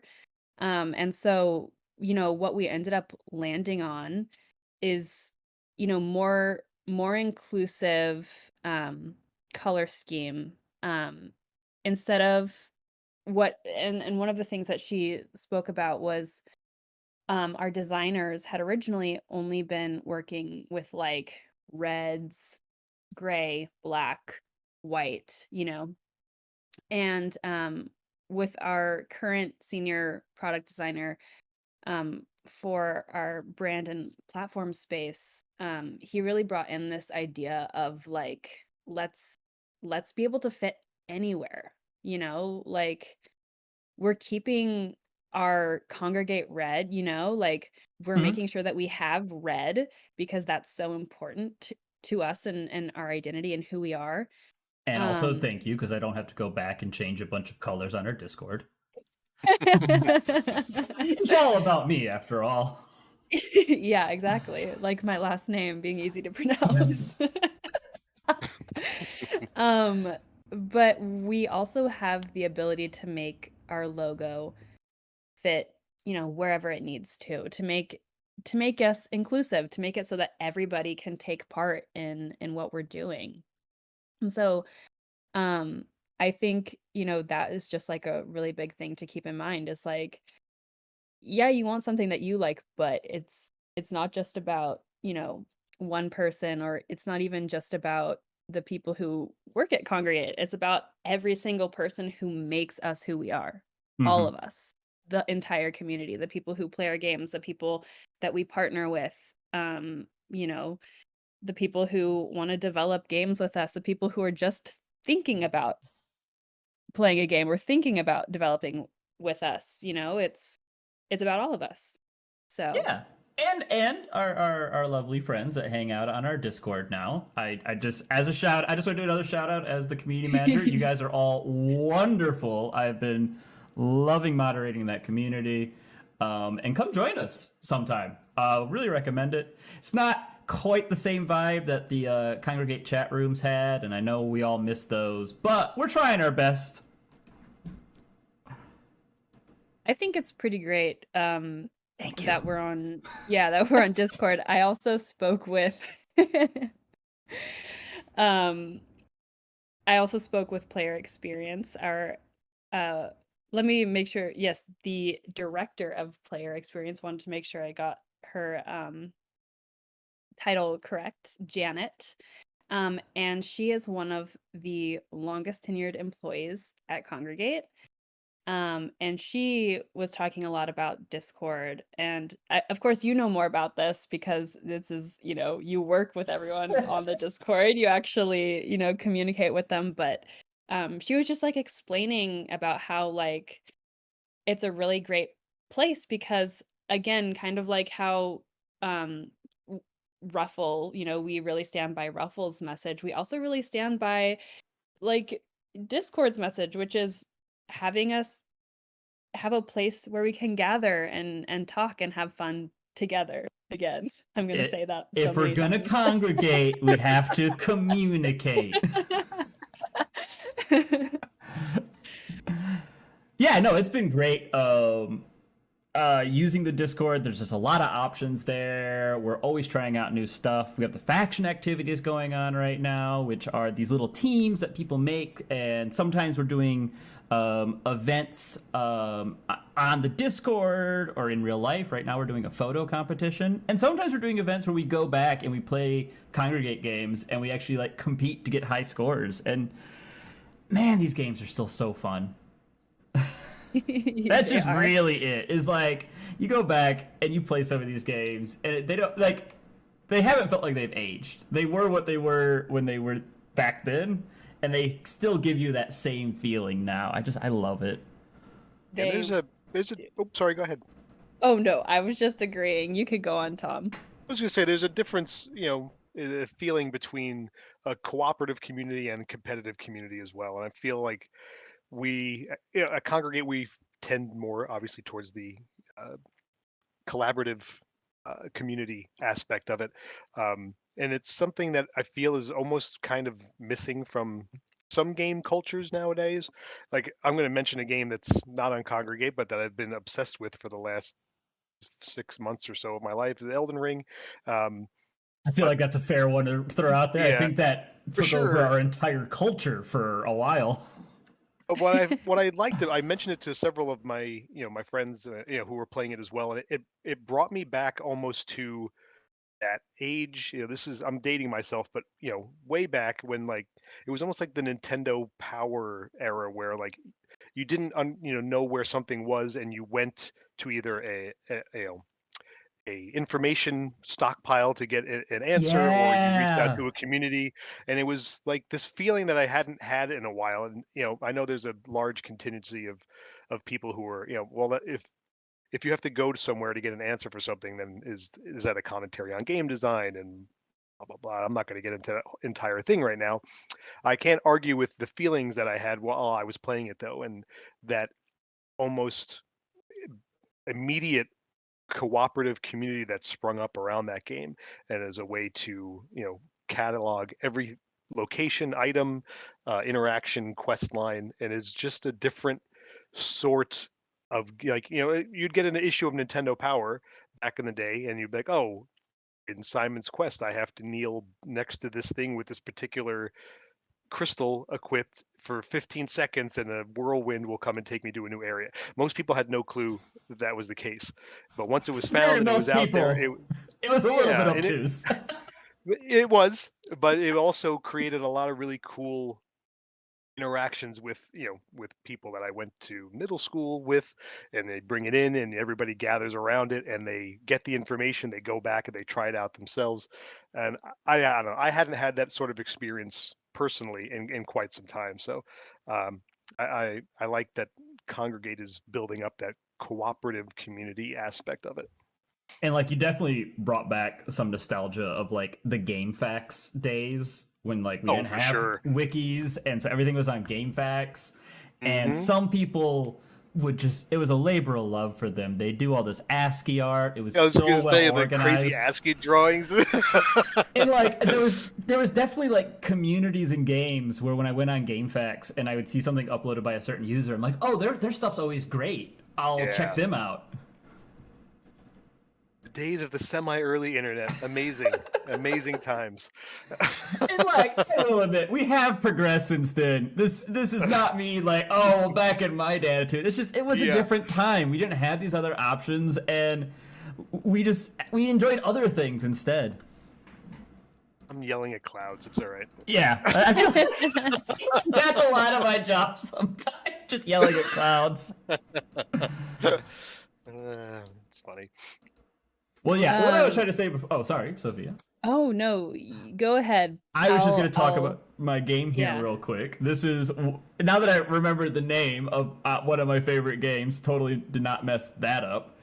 I loved this game. I had never encountered something like this before, where it was so relaxed. Like, you need to be thinking, you need to be planning, but you're not always putting in inputs. You're taking time to think. And I hadn't really played any. I only played like shooters and real-time strategy games up until this, and this really kind of, I don't know, I just found like a new potential in gaming. I got really into turn-based off the back of this because I liked that time to think between my actions and figure out what I thought was best. Yeah. You were a big RTS fan? I would not Back say in the day, I maybe? played RTSs. I was not a big gotcha. fan. I did not play them well. I played them more for the story, if nothing else. Sure. There's a small percentage of people who play them well. But yeah, and, I don't want to, I'm not trying to drop names or anything, but I worked for a fairly popular RTS back in the day. Oh, I'm gonna have to ask you some questions. Yeah, after you and the I chat. will chat at some point. Yeah. So sorry, I know I keep coming in here. But this game that you're playing, Uh-huh. Age of War. Yes, thank you. Which, yes, thank you. Never gonna forget it Mr. again. Run again. Yeah, exactly. This is actually one that my partner always talks about.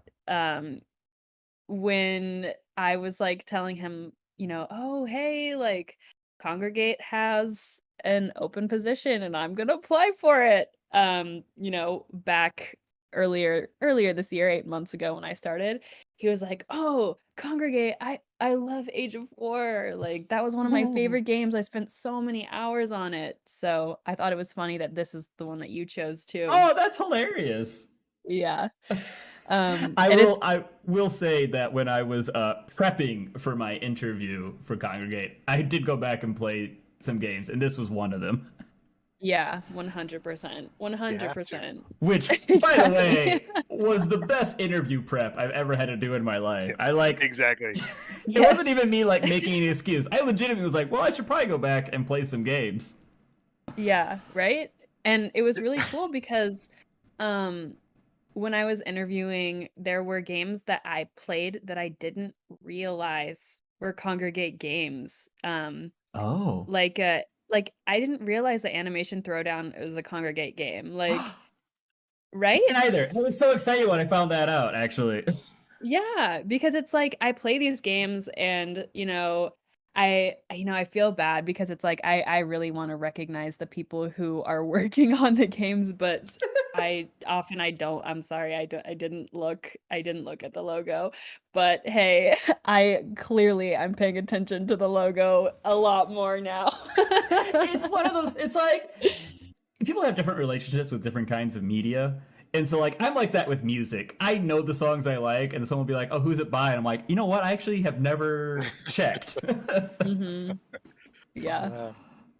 Nice bit of free interview advice for everybody listening, though. Research the company you're going to apply for. It worked makes for it so me. much more. Yeah. Exactly. Yeah, And so, anyway, that was like, oh, thank you for that transition, Tom and Adrian. Yeah. I was Because, wondering. yeah, one of the things I wanted to talk about before we, get into, revealing our video and our logo So is excited. that one of the things that we were talking about a lot is that rebranding is so much more than visual. I mean, like this is really like part of our journey, showing off our logo, showing off, our color scheme, showing off, this new art that we have. And that's a really big part of it. But it's so much more than that. It's, like having everyone together say, hey, let's pause. Who are we? Right. Externally and internally. And that is, hiring people that, go really well with like the idea of Congregate, of having fun together was really important. And That's we definitely. talked. Sorry to interrupt. I just wanted to say that's definitely one of the things that I like the most about working at Congregate is everyone has that mindset of, Yeah. what can we do together? What can we do for our community? Like they just get excited about like everything they can do. Exactly. Yeah, it's a lot about collaboration and sharing information, being, good to one another and to our community. So that was something that I really liked hearing when I was doing the interviews with all the different people in all of our different departments, and they were all saying the same thing. They were all saying, yeah, it's really important that we have people who are good to one another, people who want to collaborate and do projects together and do fun things together. Almost like with we're going to congregate together. You're never gonna let me let this go. No, I'm really not. This is the rest of the stream, guys. Sorry, I know everyone's excited to see this video, but it's mostly just going to be me making Congregate jokes now. Yeah. Well, we are actually getting up to that time, so I'm going to pause our game and bring us back to our scene here. Is there anything you want to say about the video we are about to watch? Oh my gosh. Okay, so we have an incredible marketing artist. We have an incredible senior product designer for, you know, the platform and the brand. And I mean, I'm pretty incredible too. I would second that motion. You are pretty incredible. You are both pretty incredible. I want to just thank you for coming around and sharing not only your insight about Congregate as a company and your projects, but also just your history with it. I really appreciate that. Thank you. No problem. Yeah, I really, you know, appreciate both of you being here and making this happen. It's been really fun, you know, getting everything together and doing the live stream. Yeah, I always like talking shop. Yeah. So like as we, you know, get into watching the video, you know, like I'm just like, you know, my gratitude is with, you know, my team, my marketing team, with the artists, with the community managers who have you know, helped hype this up with the community, with our engineers who have, you know, made all this happen, with literally every single person that has, you know, been part of the collaboration and the effort Oh, of well. making this. Yeah. On my clock, it's time to go. Is that correct? It's Let's time. check this out. I am so hyped to show you this. Here we go.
What can I? Wow.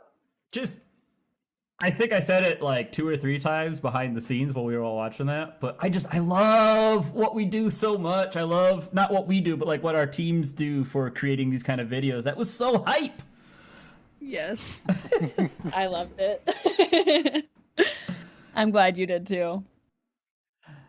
So like, oh, and let me change over to our new logo, because I definitely have that ready to go. Boom, there we are. What can you tell us about our new logo?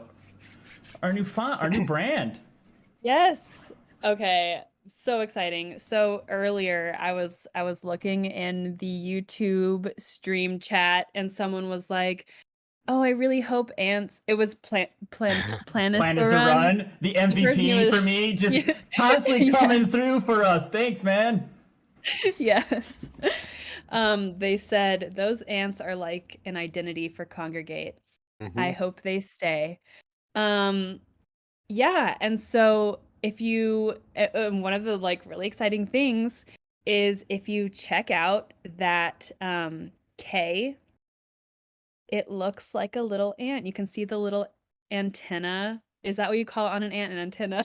Yeah, I think your antenna, and then like the mandibles are the K part, and I was, because I saw this new logo and I was like, oh man, I like it. It's nice, it's clean, it's slick, and I didn't notice the ant at first, and it's when our artist pointed out the ant, and I just was like, it's so well done. It's there.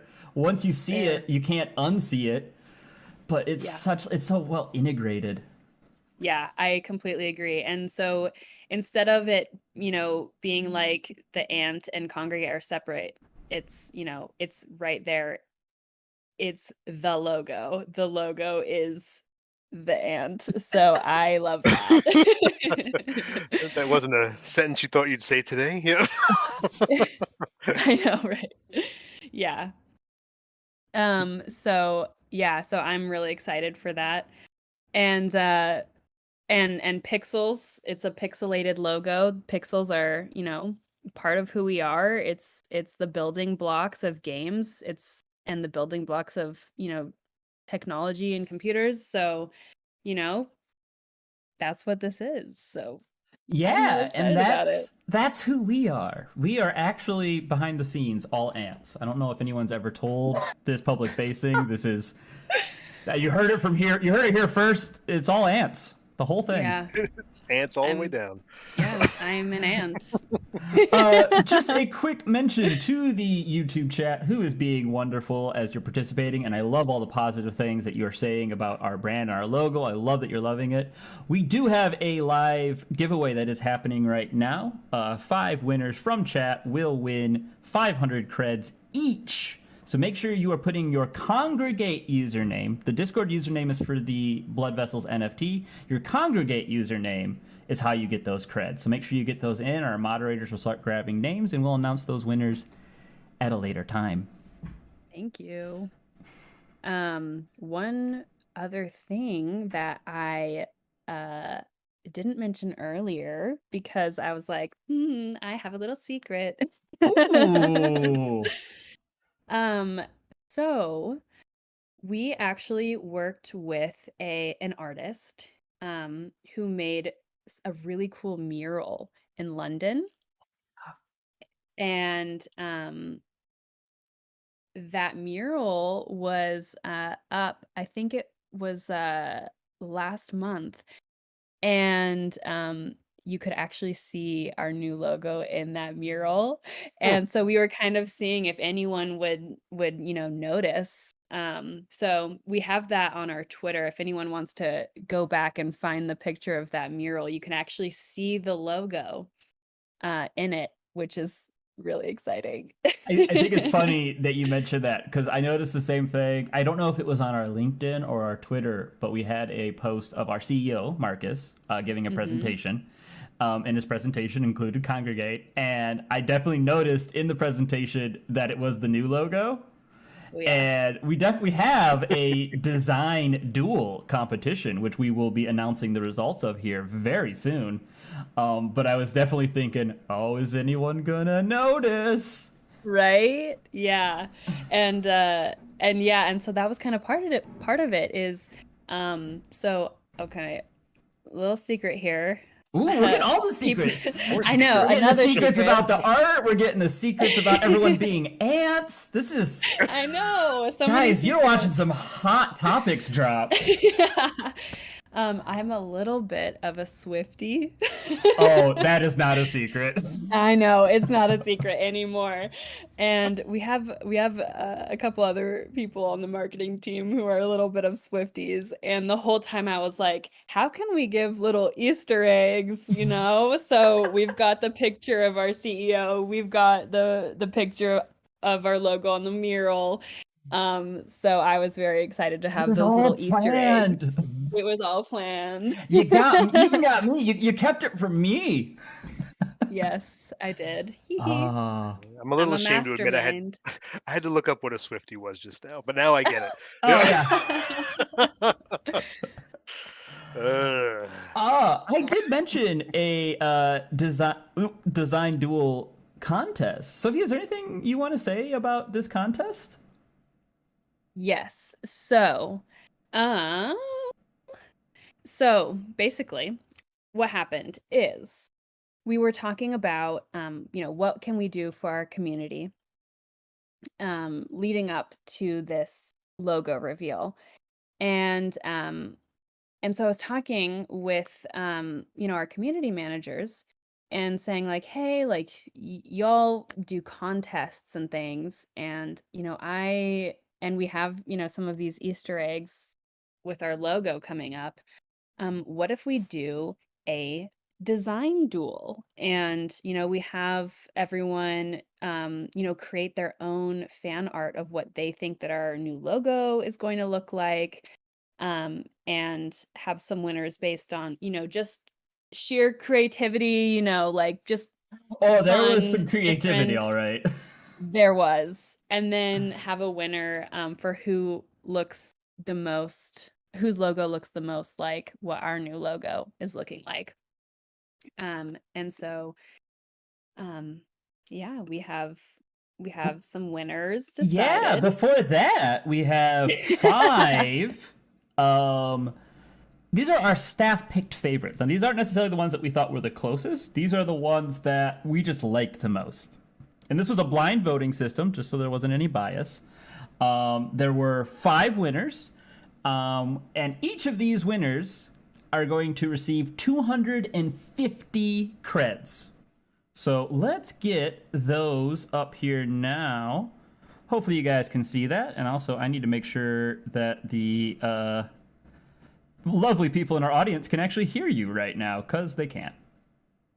Let me fix that. Okay, now they should be able to hear you. So these are our 5 winners. You will each be receiving 250 creds. If you're not aware, creds are digital currency on Congregate.com and can be used to get items in tons of games on the site, including some of our most popular games such as Animation Throwdown, Spellstone, Tyrant Unleashed, and of course, Bit Heroes Quest, who you'll be hearing a little bit more from after we end here. We have our 5 winners. We have DK Pure, Rudaluka, SMS Gall, Justice Soul, and Miss Guest Chick. And let me tell you what, I've done a lot of streaming and I've done a lot of community work, and it is never easy to live parse someone's username.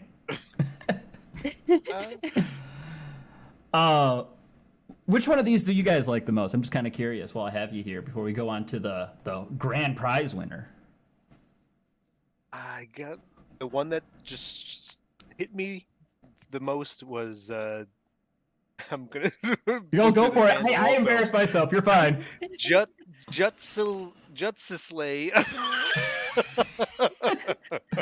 What do you like about Justice Slays here? It's just it's unique.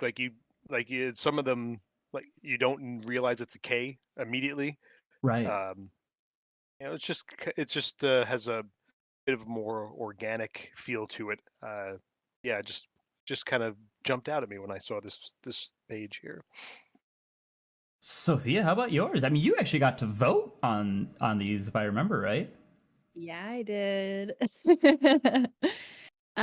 So I really liked that SMS gal had 3 different versions, and that they included some, things that are really integral to Congregate, with the Like ants and the companions. That we all Yes. Yes, we are all ants, and right now, at least, I'm a companion. I'm Cooper. Oh yeah, we who actually I have love. companions as well. Yeah. And Cooper actually looks a lot like my dog, so that's why I had to choose Cooper. But yeah, so SMS Gal, I loved those 3 different iterations, and then Miss Just Chick. Oh, that makes way more sense. Maybe Miss Jez Chick. Yeah. Miss Just Chick.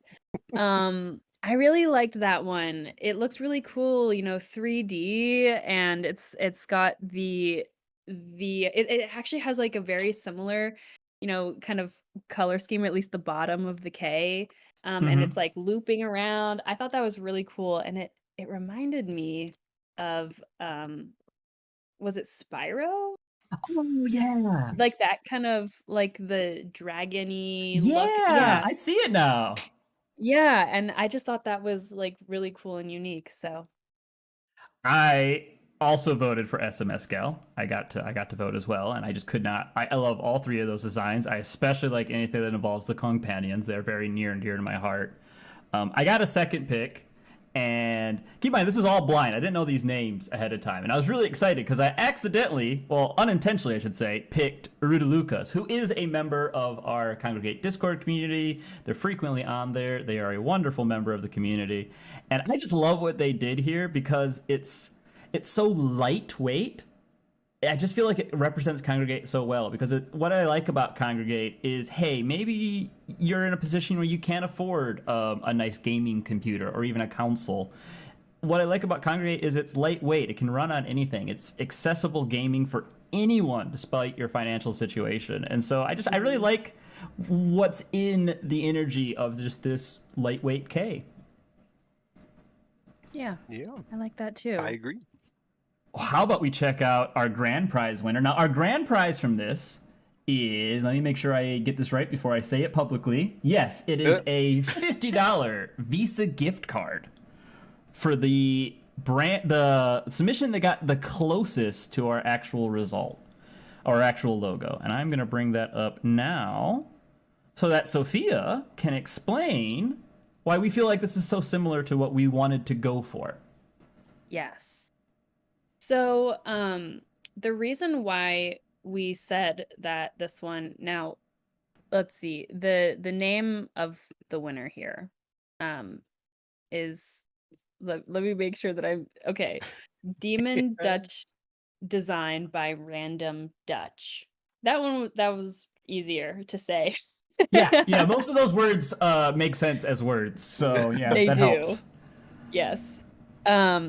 But what we really liked about this one and why we thought that this one was the most similar to our newly revealed logo, so exciting, is that it's really similar in, you know, the style and like what we were thinking when we were creating our logo, which is, you know, simple, accessible for everyone.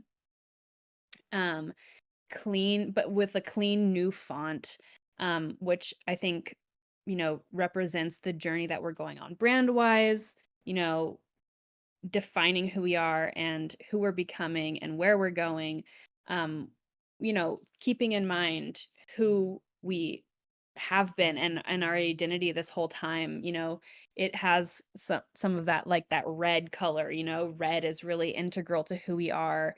And Congregate, of course, is really integral to who we are. And I think it's actually also really cool that the like circle is right there. Because I think that circle like really represents like our community too. You know, we're all like in it together. So yeah. And I do want to give another mention of their name. Unfortunately, we didn't have time to get it on the graphic here because they did not just a wonderful job in designing a logo that was pretty close to what we were going for, but also like look at this extra work they have, like giving us an image of it on a shirt or a wall image, which we ended up doing as well. I love the coincidence there. So this was made by Demon Dutch Design and by specifically Random Dutch. So just another shout out to them and their awesome work here. Wonderful. Love it. Yes. Thank you. Okay. And so this is going to be your third and final reminder to make sure you are getting your Congregate username into the chat now. We will be going through it over the course of the next section, and we will be picking out 5 random winners to get 500 creds each for use in games like Animation Throwdown, various games on the site, even Spellstone, which if you haven't played Spellstone, let me tell you, it is a gem. Just want to check. Just to make sure we're on schedule, Sophia. Are we ready to go to the next segment? I'm kind of lost track. It does look like we are. It looks like the other players that we have are ready to go. Wonderful. Well, I want to thank both of you again for coming on to my show, as it were, in this situation. You guys have both been wonderful. Thank you so much, not just for your time, but also your effort into helping this be a thing. Thank you, everyone who is watching out there right now and is putting their Congregate username into the chat so they can win 500 creds. Wink, wink, nudge, nudge. Thank you so much for joining us. Thank you so much for being excited with us. as we're revealing this identity that we're going to be using going forward. We're going to switch this over now to the Bit Heroes Quest team. They have an event they want to share with us.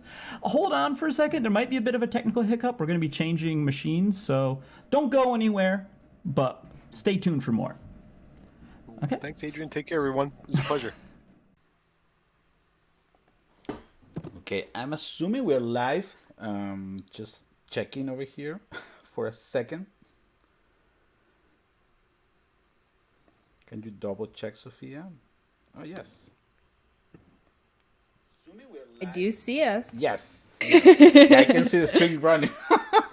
I just wanted to double check just in case because I was still looking at I think that was the last picture they were showing in the previous part of the stream.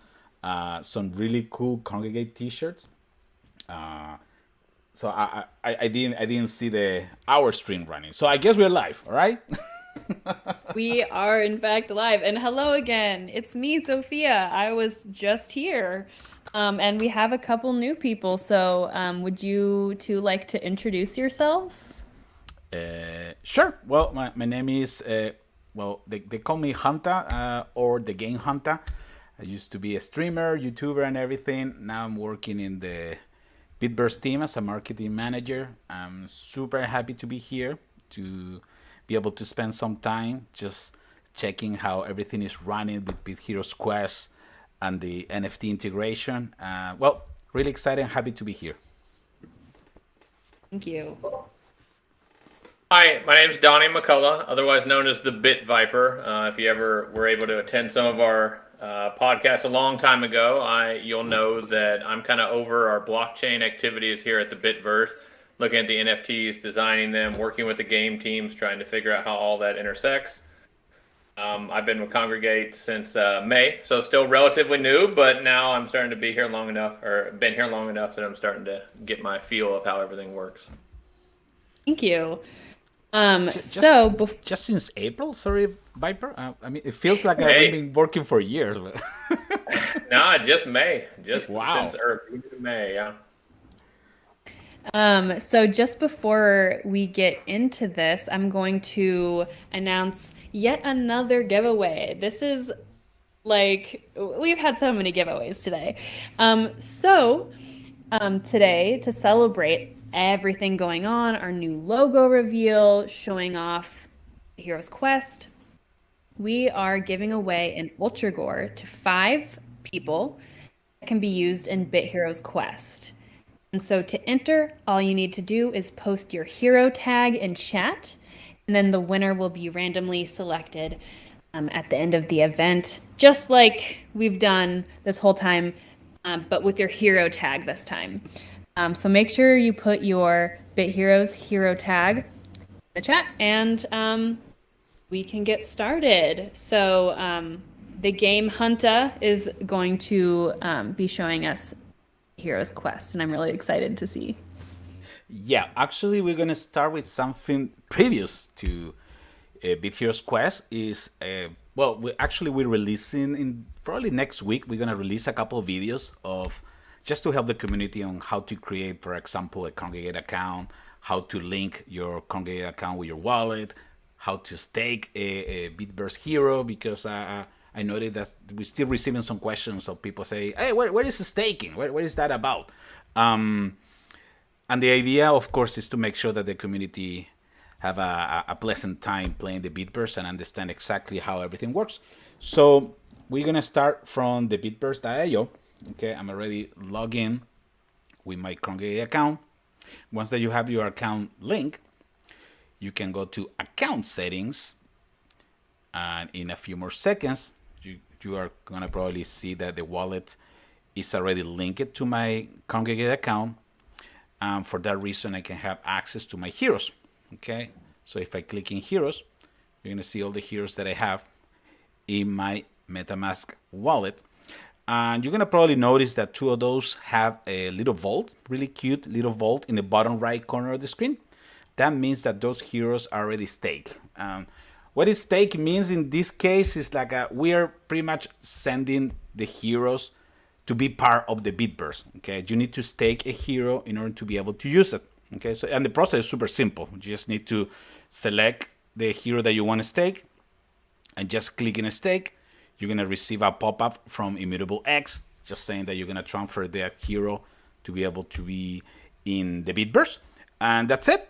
Super simple. I already have a couple heroes in the Bitverse. I have this. I think it's a Batty Bandit. I really like the way it looks with a like a bat in my head, kind of like a Halloween costume, and the bandana.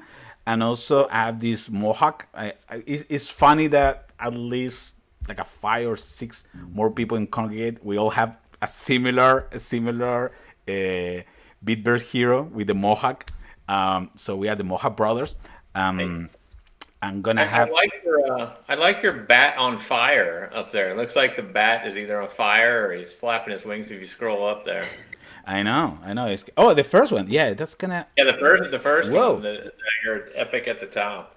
That looks pretty cool. Yeah, absolutely. The one that I've been using is this one. That's the first one I got. The other one, like I said, that's the Mohawk brother. It's gonna be also part of the game, the heroes I'm gonna be using at the beginning. So if you want, Sophia, I can launch Bit Heroes Quest, and probably we're gonna start talking more about the game and the Bitverse. Is that okay? Yeah, I'd love to see us play. Well, you play. Well, you have to understand. This has the disclaimer. Remember, when you just stake a new Bitverse hero, and you get into the game, the Bitverse hero is gonna start from the beginning, of course. Okay, yep. So just to give you a disclaimer, why I'm only like at level 1 or 2, I'll be able to play that much with my heroes. But let's give it a try. Is launching? Yep. As you're getting it launched, how are you deciding which of your 5 heroes to play at any given time? Is it like a Monday, Tuesday, or Monday through Friday thing? Or what's going on? It's gonna be probably something like that.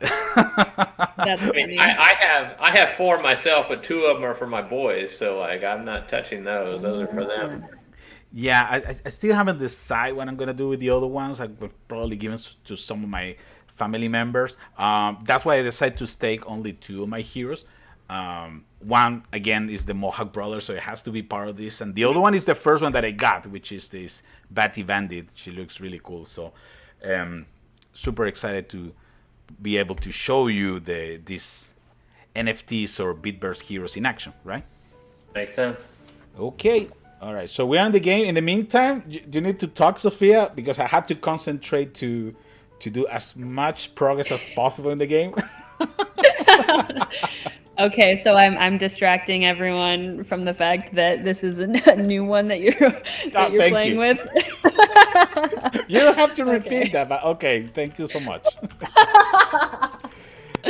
Oops. So I have an NFT for the Bitverse now too, so I'm really excited about that. Oh my character is so generic. It's so basic at this point. I only have like a common hunting bow, a hitter, just the ultra mega basic stuff. But well, we'll see what we can do. Okay. All right. So you it's probably a good idea to talk about a little bit more about the Bitverse, Sophia. Yeah. So Ani/the Bit Viper, which is so cool, and I'm just Sophia here. You both have really cool names. Yeah, I wanted us to talk a little bit about what the Bitverse is. Yeah. We can talk. Game Hunter and I can chat through it. So it's a universe of games that we're in the process of creating. Obviously, we've launched 3 games recently, and it revolves around unique characters that we call Bit Heroes or Bitverse Heroes, depending on whether they're the NFT version or the non-NFT version. And you're able to use those characters within these Bitverse games, and you can customize, level up, interact with games and each other in a myriad of ways. We've put together like an overall central story around the Bitverse, around some titans that have appeared in the land and are causing some mischief, and each of the games is somewhat related to one of the titans that showed up. And as we move further along, we'll be continuing to build out that story and that universe. Yeah, that's so exciting.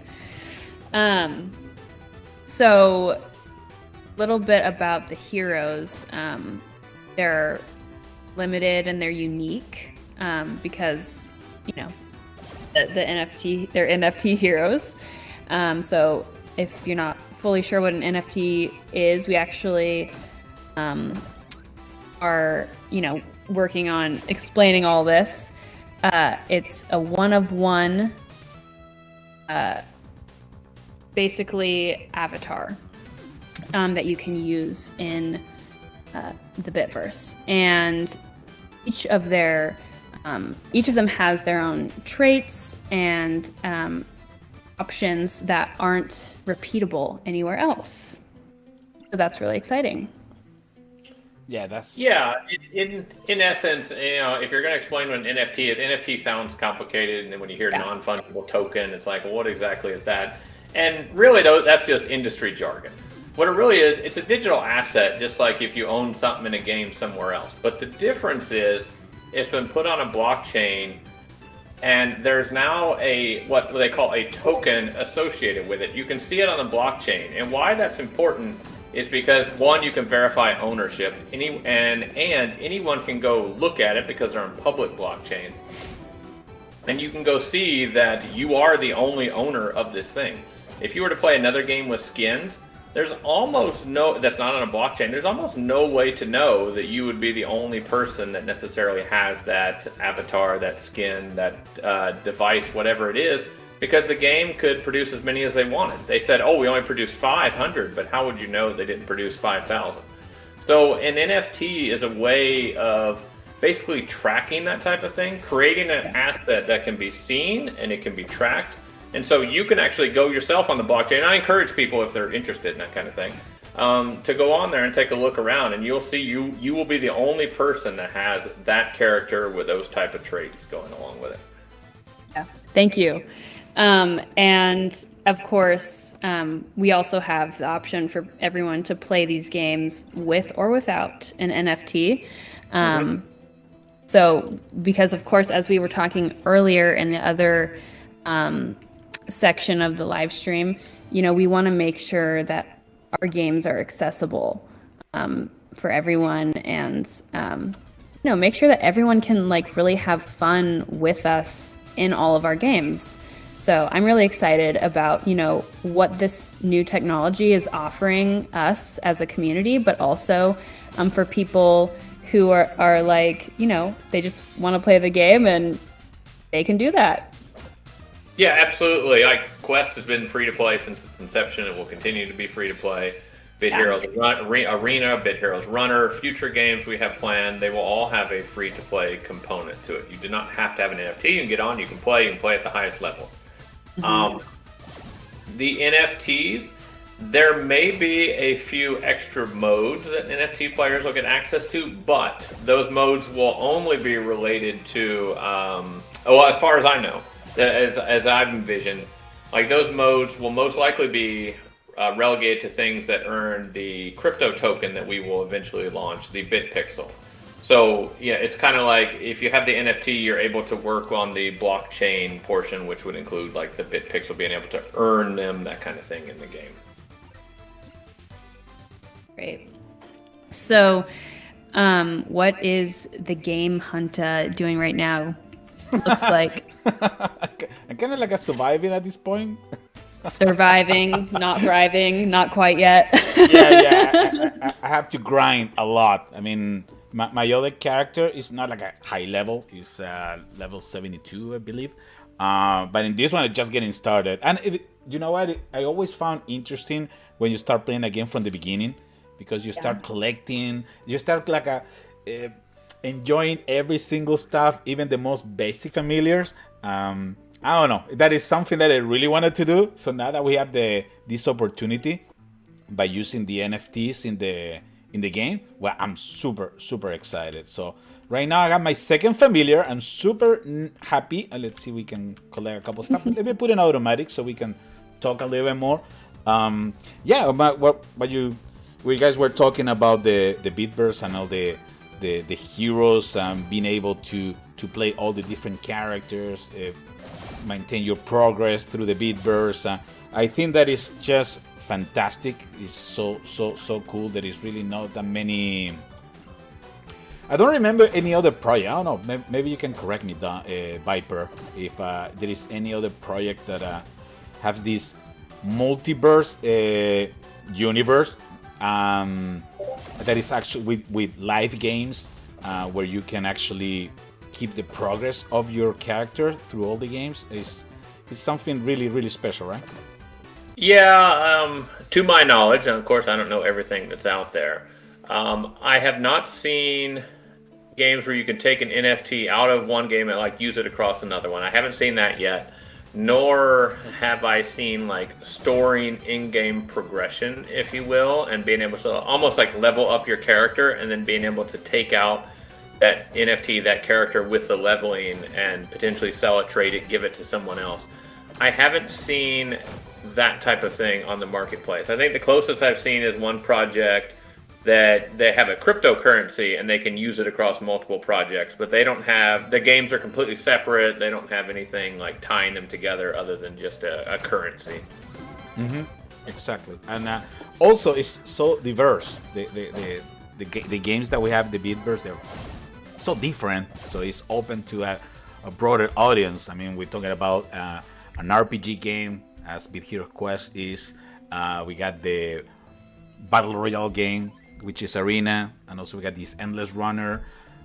They're completely different, and I believe that is also very appealing to everybody, and we can actually target a broader audience, right?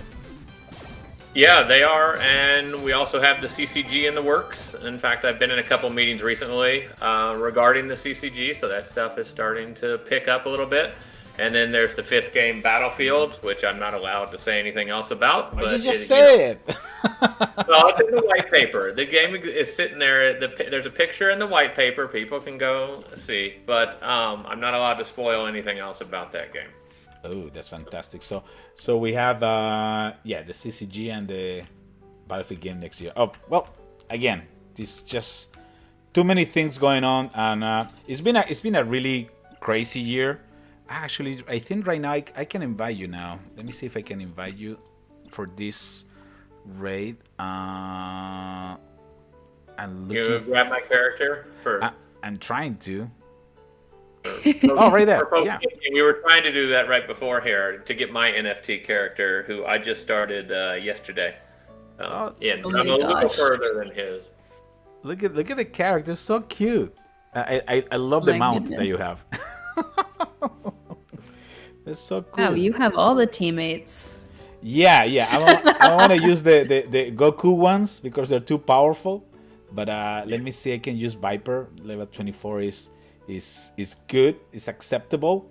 Let me see if I can find another like a low level, because some of the players or friends that I have are extremely powerful. Maybe. Yeah, you're part of the Dev Guild, right? I think I saw it there. Yeah, me too. You get access to some high-powered people. Oh, okay. Look, I can find another one here. The Rusty Epic. Okay, we're gonna get Rusty Epic level 4. So it's Karna. Thank you. I'm accepting everybody that is sending me friend request. so we can find the future. Okay. So I guess. Oh, what happened with the? I was just adding, and it looks different in this. When you select a teammate, they look with red, right? When there's it depending on the rarity, the color convention. Rarity, yes, they will now start showing up in there depending on the rarity. So like common will be green, rare is blue, that type of thing. And you're showing up. That's a mythic, right? It is, yes. I got lucky. I pulled one. You got lucky. Look, it looks amazing, all shiny and everything. Oh, perfect. Okay, so now I can go with you and with Rusty to the next dungeon and see what we can do. Probably we're gonna just destroy everybody, right?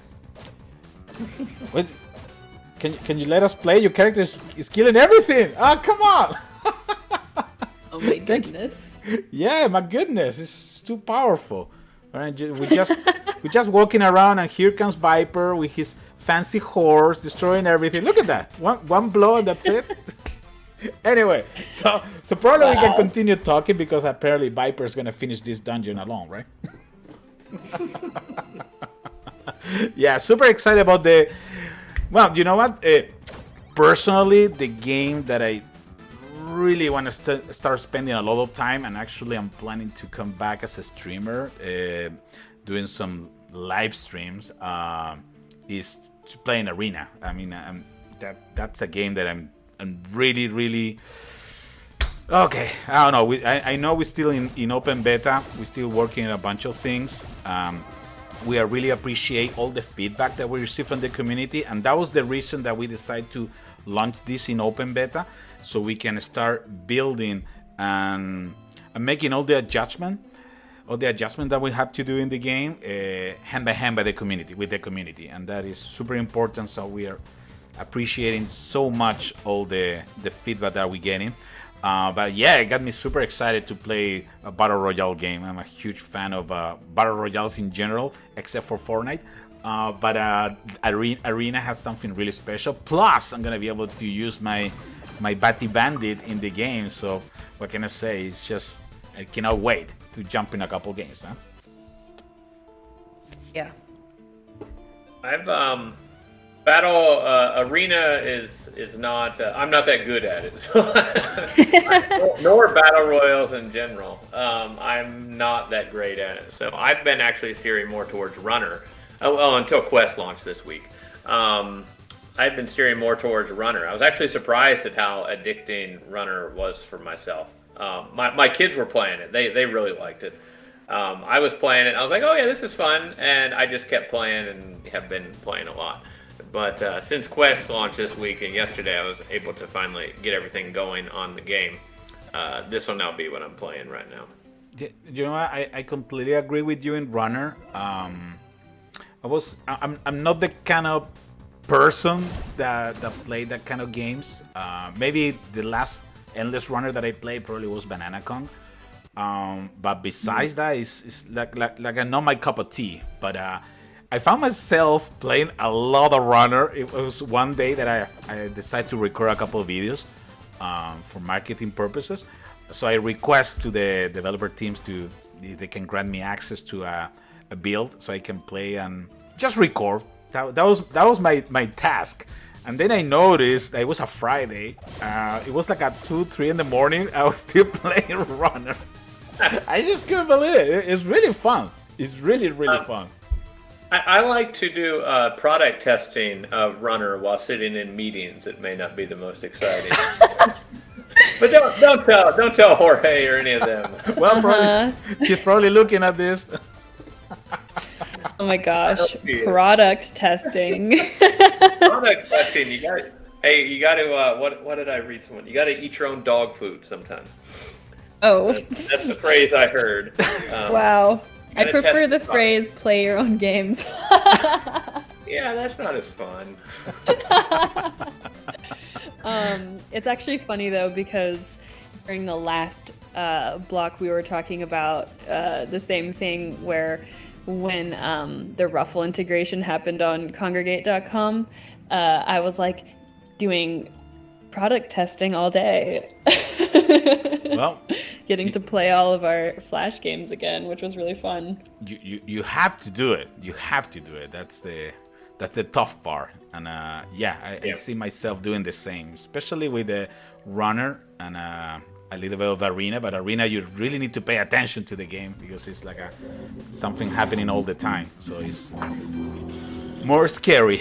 But yeah, product testing is a good name. I'm gonna be using that from now on. If you see me a little bit distracted in a meeting. Don't worry, Francisco. I don't product test when I'm in meetings with you. Don't worry. Oh, bye. Fantastic. Yeah. I recently showed Bit Heroes Runner to my 11-year-old cousin, and he was obsessed. He loved it so much. And we had a really good time playing it together. And he's much better at gaming than I am, but, you know, it was great. And he actually liked the music in Bit Heroes Runner so much that we just kind of started having a little dance party in the office. That's awesome. Actually, the whole music of the Bitverse, I trying to remember. Is Morris the name of the composer? I'm just trying to remember the. I don't know. I don't remember, but Maybe a question for the future. But every time that he was sharing with the rest of the team, okay, hey, I've been working in the music for Runner, and he starts sharing these files, and it was like, oh my god, you nail it! It's so good, and it fits so well with the gameplay. And I don't know, it's just that's the magic probably of the 8-bit universe. Everything that I try to make it look 8-bit and sound 8-bit, it looks amazing, and it sounds amazing. Going back to your earlier point, yeah, my two boys, I got 8 and 13-year-old boys. The 13-year-old's been loving Arena, and the 8-year-old has been drawn to Runner. And they've been playing that, but they were really waiting for Quest to come out. Now, I haven't had a chance to get their NFTs set up on their accounts the past couple of days, but I'll probably do it this weekend. I'll start grinding away. Mm-hmm. Yeah, probably I'm gonna use the weekend for product testing too. It's gonna be on my schedule. Product testing. Product testing. That's so funny. I once knew someone who was interning at a Budweiser factory here in the U.S. and every Friday they had product testing. They gave every employee a case of a beer or something to take home with them for product testing. Whoa. So, that's been one of my favorite terms ever since hearing that story. Yeah. I'm really hoping that Jorge is looking at watching this now. Maybe he can come up with the same idea. Well, what was the good thing was his friend did not drink beer. Oh, There okay. were some of us others who got to do product testing on the weekend. Viper, maybe you can start refreshing the memory of our community and audience right now to let them know a little bit more about what is the perks that you can get by playing with the Bitverse Hero. Because remember, all the games are free to play. I mean, you can play Runner, Arena, Quest the same way you want it, but you also have this option to have your NFTs, save the progress, travel with the same hero in every single adventure. But I think you have some other perks for the different realities, no? Yeah, we can switch into the marketing pitch now. Oh my goodness. Just kidding. I know. We need to educate folks. Thank you. No, so obviously you can find the details on our website, thebitverse.io, or in the Bitverse white paper. But like to go on an overview, we have 5 levels of NFT heroes. They range from common, rare, epic, legendary, mythic, and of course the later ones are higher rarity and have more perks than the lower ones. But there are some perks that all the rarities share. The biggest one, the biggest 2 that we've already discussed, the cross-game hero, you'll have a unique one-of-one avatar that'll be only yours. You'll be the only one with that series of attributes and traits. So if you're a streamer and want to show it, you can become known as this person or this hero. And it'll work across all the Bitverse games, so the 3 we have now, plus the future ones we're talking about. We talked about earlier, and anything else that comes along. The other big one is the in-game progression, which we already touched on. So as you level up, a lot of the items and the experience that your character gets, and a lot of the items that your character gets will actually be bound to the NFT hero. So they will stay with that NFT hero. So if some reason you decide at some point that you want to give it to a friend, trade it to someone, sell it on the open market, you'll actually be able to unstake the hero, pull it out of your account, or pull it out of the game, and actually be able to sell it on one of the third-party marketplaces that exist and sell it to someone else, and they will be able to buy your progression. So all the time you put into it will, in essence, be stored with the NFT, and that'll get transferred to someone else. So in theory, that should increase the value of a character that would be starting again at level 1. As Game Hunter here, he gets his character up to level 100. He's obviously had to spend some time there. I realize he's not there yet, but he'll be. A little bit. A couple other things that that all heroes will have that'll roll out in the future. We will have a Bitverse season pass sometime coming in 2023.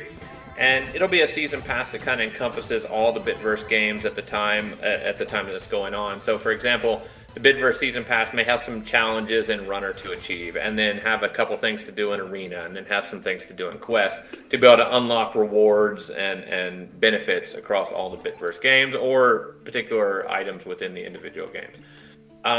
Additionally, when we get the BitPixel launch, which again is planning next year, as long as you have any of these NFT heroes, you'll have the ability to earn BitPixels in game. For example, your first victory in Arena, you'll be able to earn a token or a couple tokens. We haven't decided on the exact amounts yet. You'll get a bonus when you do your first run. You'll get a BitPixel bonus when you achieve your first player versus player win in Quest.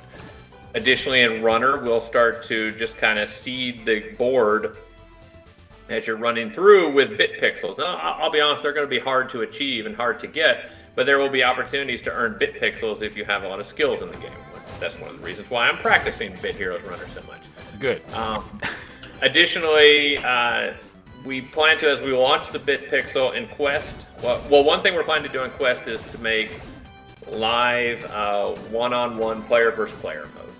That'll be accessible to everyone, but what we've been talking about doing is the NFT characters would be able to have access to placing a wager on themselves, not on someone else, but like being able to, each of you put up 100 BitPixels and the winner would take all or something like that.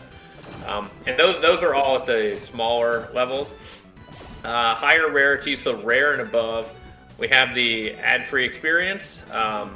The ad-free experience right now is a ad gore that you would refresh, but we're in the process of looking to move it more towards like a permanent permagore. But that's something we're working on now. And then something that will be rolling out hopefully here within the next month or two is like a gem bonus purchase. So for rare and above, if you go to purchase a gem bundle in game, you'll get additional gems over someone who doesn't have one of those NFTs, and they scale with rarity. At the higher rarities, I'll just quickly throw out there because I've been talking for a while. Epic and above are going to get an exclusive NFT pet. We'll be minting those relatively soon and sending those out to holders from Generation 0 after Gen 0 sale ends. Legendary and above will get a mount, and we'll get an NFT mount, and there's other rewards on there, but I'm not going to spend time reading through all of them. Yeah, that could be the whole blog of Viper talking about the perks, but that's why we have a Medium blog. Okay, we have a Medium blog with all the details, staking, pets, and everything, mount that is assigned to some specific rarities. So we encourage everybody to go and visit and follow us on social media. That's probably the best way to be up to date with everything related with the Bitverse, right? Yep. Between that and Discord. Oh yeah. Well, that's social media. Discord is part of social media now. I will say. Probably, yeah, maybe. Yeah. Close enough. It probably is. In my head, I draw a distinction. I do Discord, but I don't do any of the other traditional social media. So in my head, I draw a distinction, but that's just probably for me. I forget. Yeah, I think I found myself spending more time on Twitter. I mean, there is so much drama going on over there. It's so much fun. There is always something new happening. It's true. But yeah, the idea is to also start spending more time also with the community and in the Bitverse Discord server, and hopefully run some. Like I say, my plan is to start running some live stream. Oh, hold on, I think I found an interesting piece of equipment. Oh, okay, well it's just rare, but because my character is so low that everything looks amazing. Even if I found a rare piece of equipment, it looks like I found a legendary one. That's a lot of the fun at the beginning of this game, right? When you start off, it's almost like you're getting new stuff that's better all the time. As you get further along, it gets a little bit harder and takes a little bit longer to sometimes incrementally go up. That's all kind of fun at the beginning. Yeah, I think that is something that happens to me in many different games. For example, in games like Diablo, I really like to start playing Diablo like all the time with new characters. Like it's just it's so much fun to struggle at the beginning, trying to just survive with whatever you have, and not just walk into a new screen and destroy everything in one go. So it's like a different feeling. So getting a first start with each of the Bitverse heroes that I have is gonna be super entertaining. Definitely. So, Bit Viper, someone in the YouTube live stream chat named Lamborghini just asked, "What is Bit Heroes?" So, you talked about the Bitverse and Bit Heroes a bit already at the beginning, but as a little refresher for people who just came in, can you explain again what is the Bitverse? What are Bit Heroes? Yeah. So Bit Heroes are the characters that you would use within the Bitverse, and technically, Bit Heroes covers both the free-to-play characters you can create right anytime you want, and also the Bitverse heroes, which are our NFT characters. And really, what the Bitverse, so the Bit Heroes are the characters for the Bitverse, and what the Bitverse is, again, as we said earlier, is an ecosystem of games that are all set within the Bitverse, which is a large universe that we have centered around the nostalgia of the early days of gaming. So if you're someone like me who likes going back and breaking out their Nintendo or Super Nintendo, Sega Genesis, and playing those style of games, then this universe is really centered around that style of art, that style of play, and then also with a lot of humor kind of added to it. As you go through, you can kind of see a lot of the funny elements that we've tried to throw in over time. This ecosystem, the Bitverse, is envisioned to ultimately contain both our own first-party games and ultimately maybe some third-party games that we have other developers able to come in, and if they have a cool concept, they can work with us, or eventually when we get towards a DAO, they might be able to work with the DAO to get some funding, create some games, as long as it meets kind of the coherent central theme around it. A couple different things, we've kind of mentioned it, but yeah, the NFTs, and then we also plan to eventually launch a cryptocurrency, a central currency that's going to be called the BitPixel. And that BitPixel, you can kind of think of it as a meta currency. So like in Bit Heroes Quest, you have gems, you have gold. This would be like a currency, but you can't take that gems and the gold and take it over to Runner. The idea would be BitPixels would now be a currency that would sit over top all the games. It would have use within each of the individual games, and you would have the option to potentially earn it if you have an NFT hero in-game, and you could actually take your earnings from one game and go play another one. For example, maybe if you're really good at Runner, you go earn BitPixel tokens in Runner. You play it just to earn BitPixels eventually, and then you take those over to Quest and spend them in there, and that kind of helps fund your playing in Quest. Thank you. Someone asked, what is this game? And we are playing Bit Heroes Quest right now. Exactly. That's what's being shown. And it's been around for a long time, right? 2016 already. So 2016, yeah. Mm-hmm. Yeah. So we just showcasing the fact that now you can use your Bitverse heroes, or AKA NFTs, or AKA avatars in the game, and it's just such an amazing accomplish. I mean, I've been working super close to the developer team, and I know that they have to do so many things in order to be able to incorporate these NFTs in a working title. It would be probably a lot easier to just create another game, but the idea would be to keep everything keeping everything running with Quest, and of course that is something that I'm pretty sure that the community are gonna appreciate, the fact that we are incorporating the NFTs to Bit Heroes Quest, a working title that means that the game is gonna continue receiving updates and news and a lot of stuff.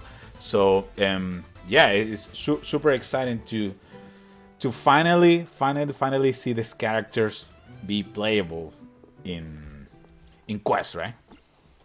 Yeah, I mean, I agree 100%. There's been a lot of tremendous work, and our developers are amazing people for being able to pull this off. Because as far as I know, this is the first game that's taken an existing game that's been established and had a committed player base, and actually added NFTs, evolved the game to be able to add NFT characters and that kind of the Web3 components to the game. And to your other point you were making, I was on some live streams and podcasts before with Jorge, who's our VP of product over the Bitverse, and he had mentioned, Bit Heroes Quest we've had for a long time. It's It's a title that we know and love. We have a very passionate community behind it.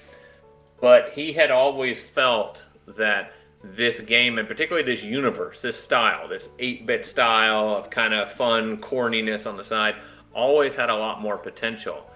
And so launching this Bitverse is really what's allowing us to start exploring it, tapping into that, and being able to play with it. And to the point, the 3 games we have, Runner and Arena launched, 2 weeks ago? Yeah. Was it 3 weeks ago? As you said, Arena's in a beta, but these games are very new. So they're kind of our brand new game, starting fresh with the NFTs. But Quest is the baby that's been sitting here for quite a while, and now it's being evolved and taken forward to the next generation of gaming, we think. Mm-hmm. Well, apparently they just disabled the dungeons for a second, so we cannot get into another dungeon for now, Sophia. I see one question in the thing. If I think I'm answering it correctly, from Storin. Oh, actually, I just realized that their username is plan is to run. I have been mispronouncing it this whole time. Yes, that seems obvious now that you mention it. Okay, plan is to run. If I'm understanding your question correctly, when I was playing earlier today and I come through a dungeon and get to one of the chests that it says, hey, if you want to watch an ad or not to be able to open this, you do not have to watch the ad to be able to open it. You hit as though you want to watch the ad, but you don't have to watch the ad. It automatically opens and you get the stuff out of it. I did it a couple times just this morning. Interesting. Thank you. Yeah. So, earlier, someone wrote a couple pieces of trivia, and I want to see if anyone in the live stream chat can get the trivia. So, plan is to run. Don't ask me, please. Plan is to run. You're here. I'll just give a few seconds. Do you know who the original developers of Bait Heroes are? I want to see if anyone in the chat can guess that. So I'm just gonna count down. You know what? That's 5. probably the only question that I probably know. 5, 4, 3, 2, 1. Okay, the answer is Jupiomens. All right. Jupium. Oh, the way for me to pronounce it, because I'm originally from Chile, so my English is not that great. I was gonna say Jupiomens. So did I say it right? Oh no. Oh, I said it. Oh, okay, good. Good enough. Okay, good. I don't know how to pronounce that, so I'll leave it to you two. Okay. Do we have another question for the community, or the server is gonna restart in 5 minutes, so we gotta wrap it up, I guess. Yeah. Just say one more. Okay. Go for it. What tier does Notorious Beef appear? Okay, I'm gonna count to 5 again. See if anyone in the chat knows. Oh, that's for the community. I have no clue. 5, 4, 3, 2, 1. Okay, tier 18. So, I don't see anyone in the chat. But I know that there's a slight delay, so that's why I have to count a little bit. Perfect. But you know what? It's been great. And again, I think this just remind me that I need to start playing a lot more of Quest now that I need to start from scratch.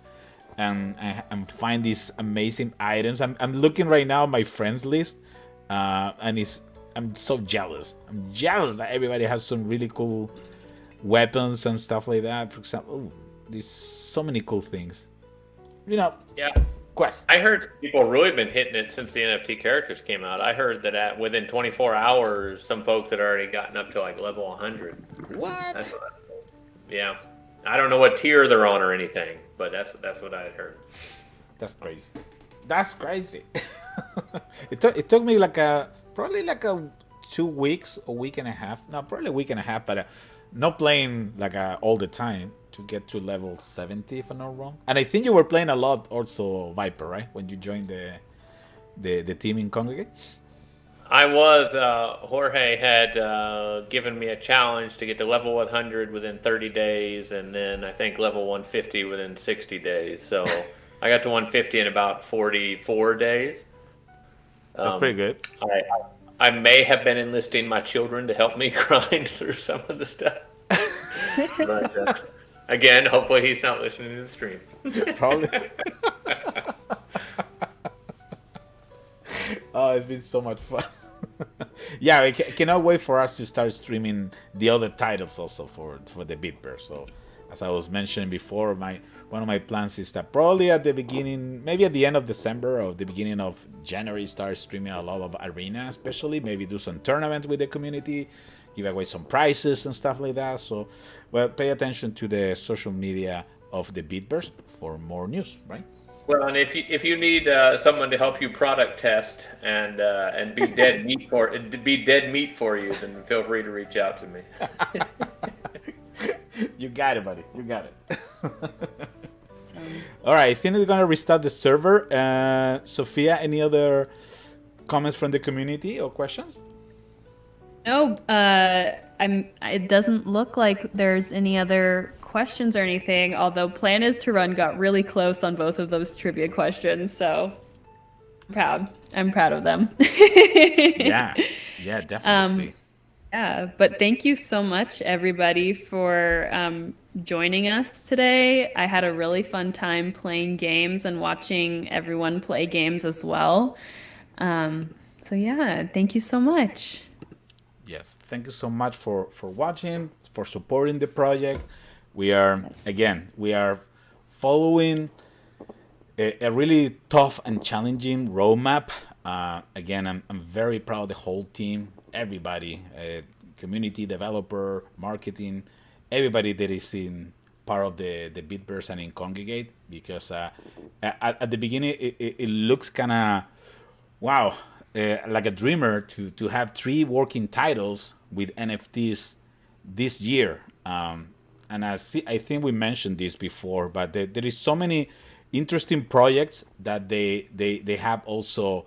They already have the pre-sales and everything, but their games are not coming out until probably middle next year. So being able to get the games running the first year, 3 titles, it's just so cool. I'm super proud of the team. So again, thank you so much for the community for being patient and also for giving us all the feedback. We are super open to receive your comments. We want to keep improving. The best way to improve is to listen to the comments from the community. So keep sending those questions, sending us those comments, and long life for the Bitverse, right? That's right. Agreed. Thank you. Bye, everyone. Thank you so much. Thanks a lot. Take care. Bye-bye.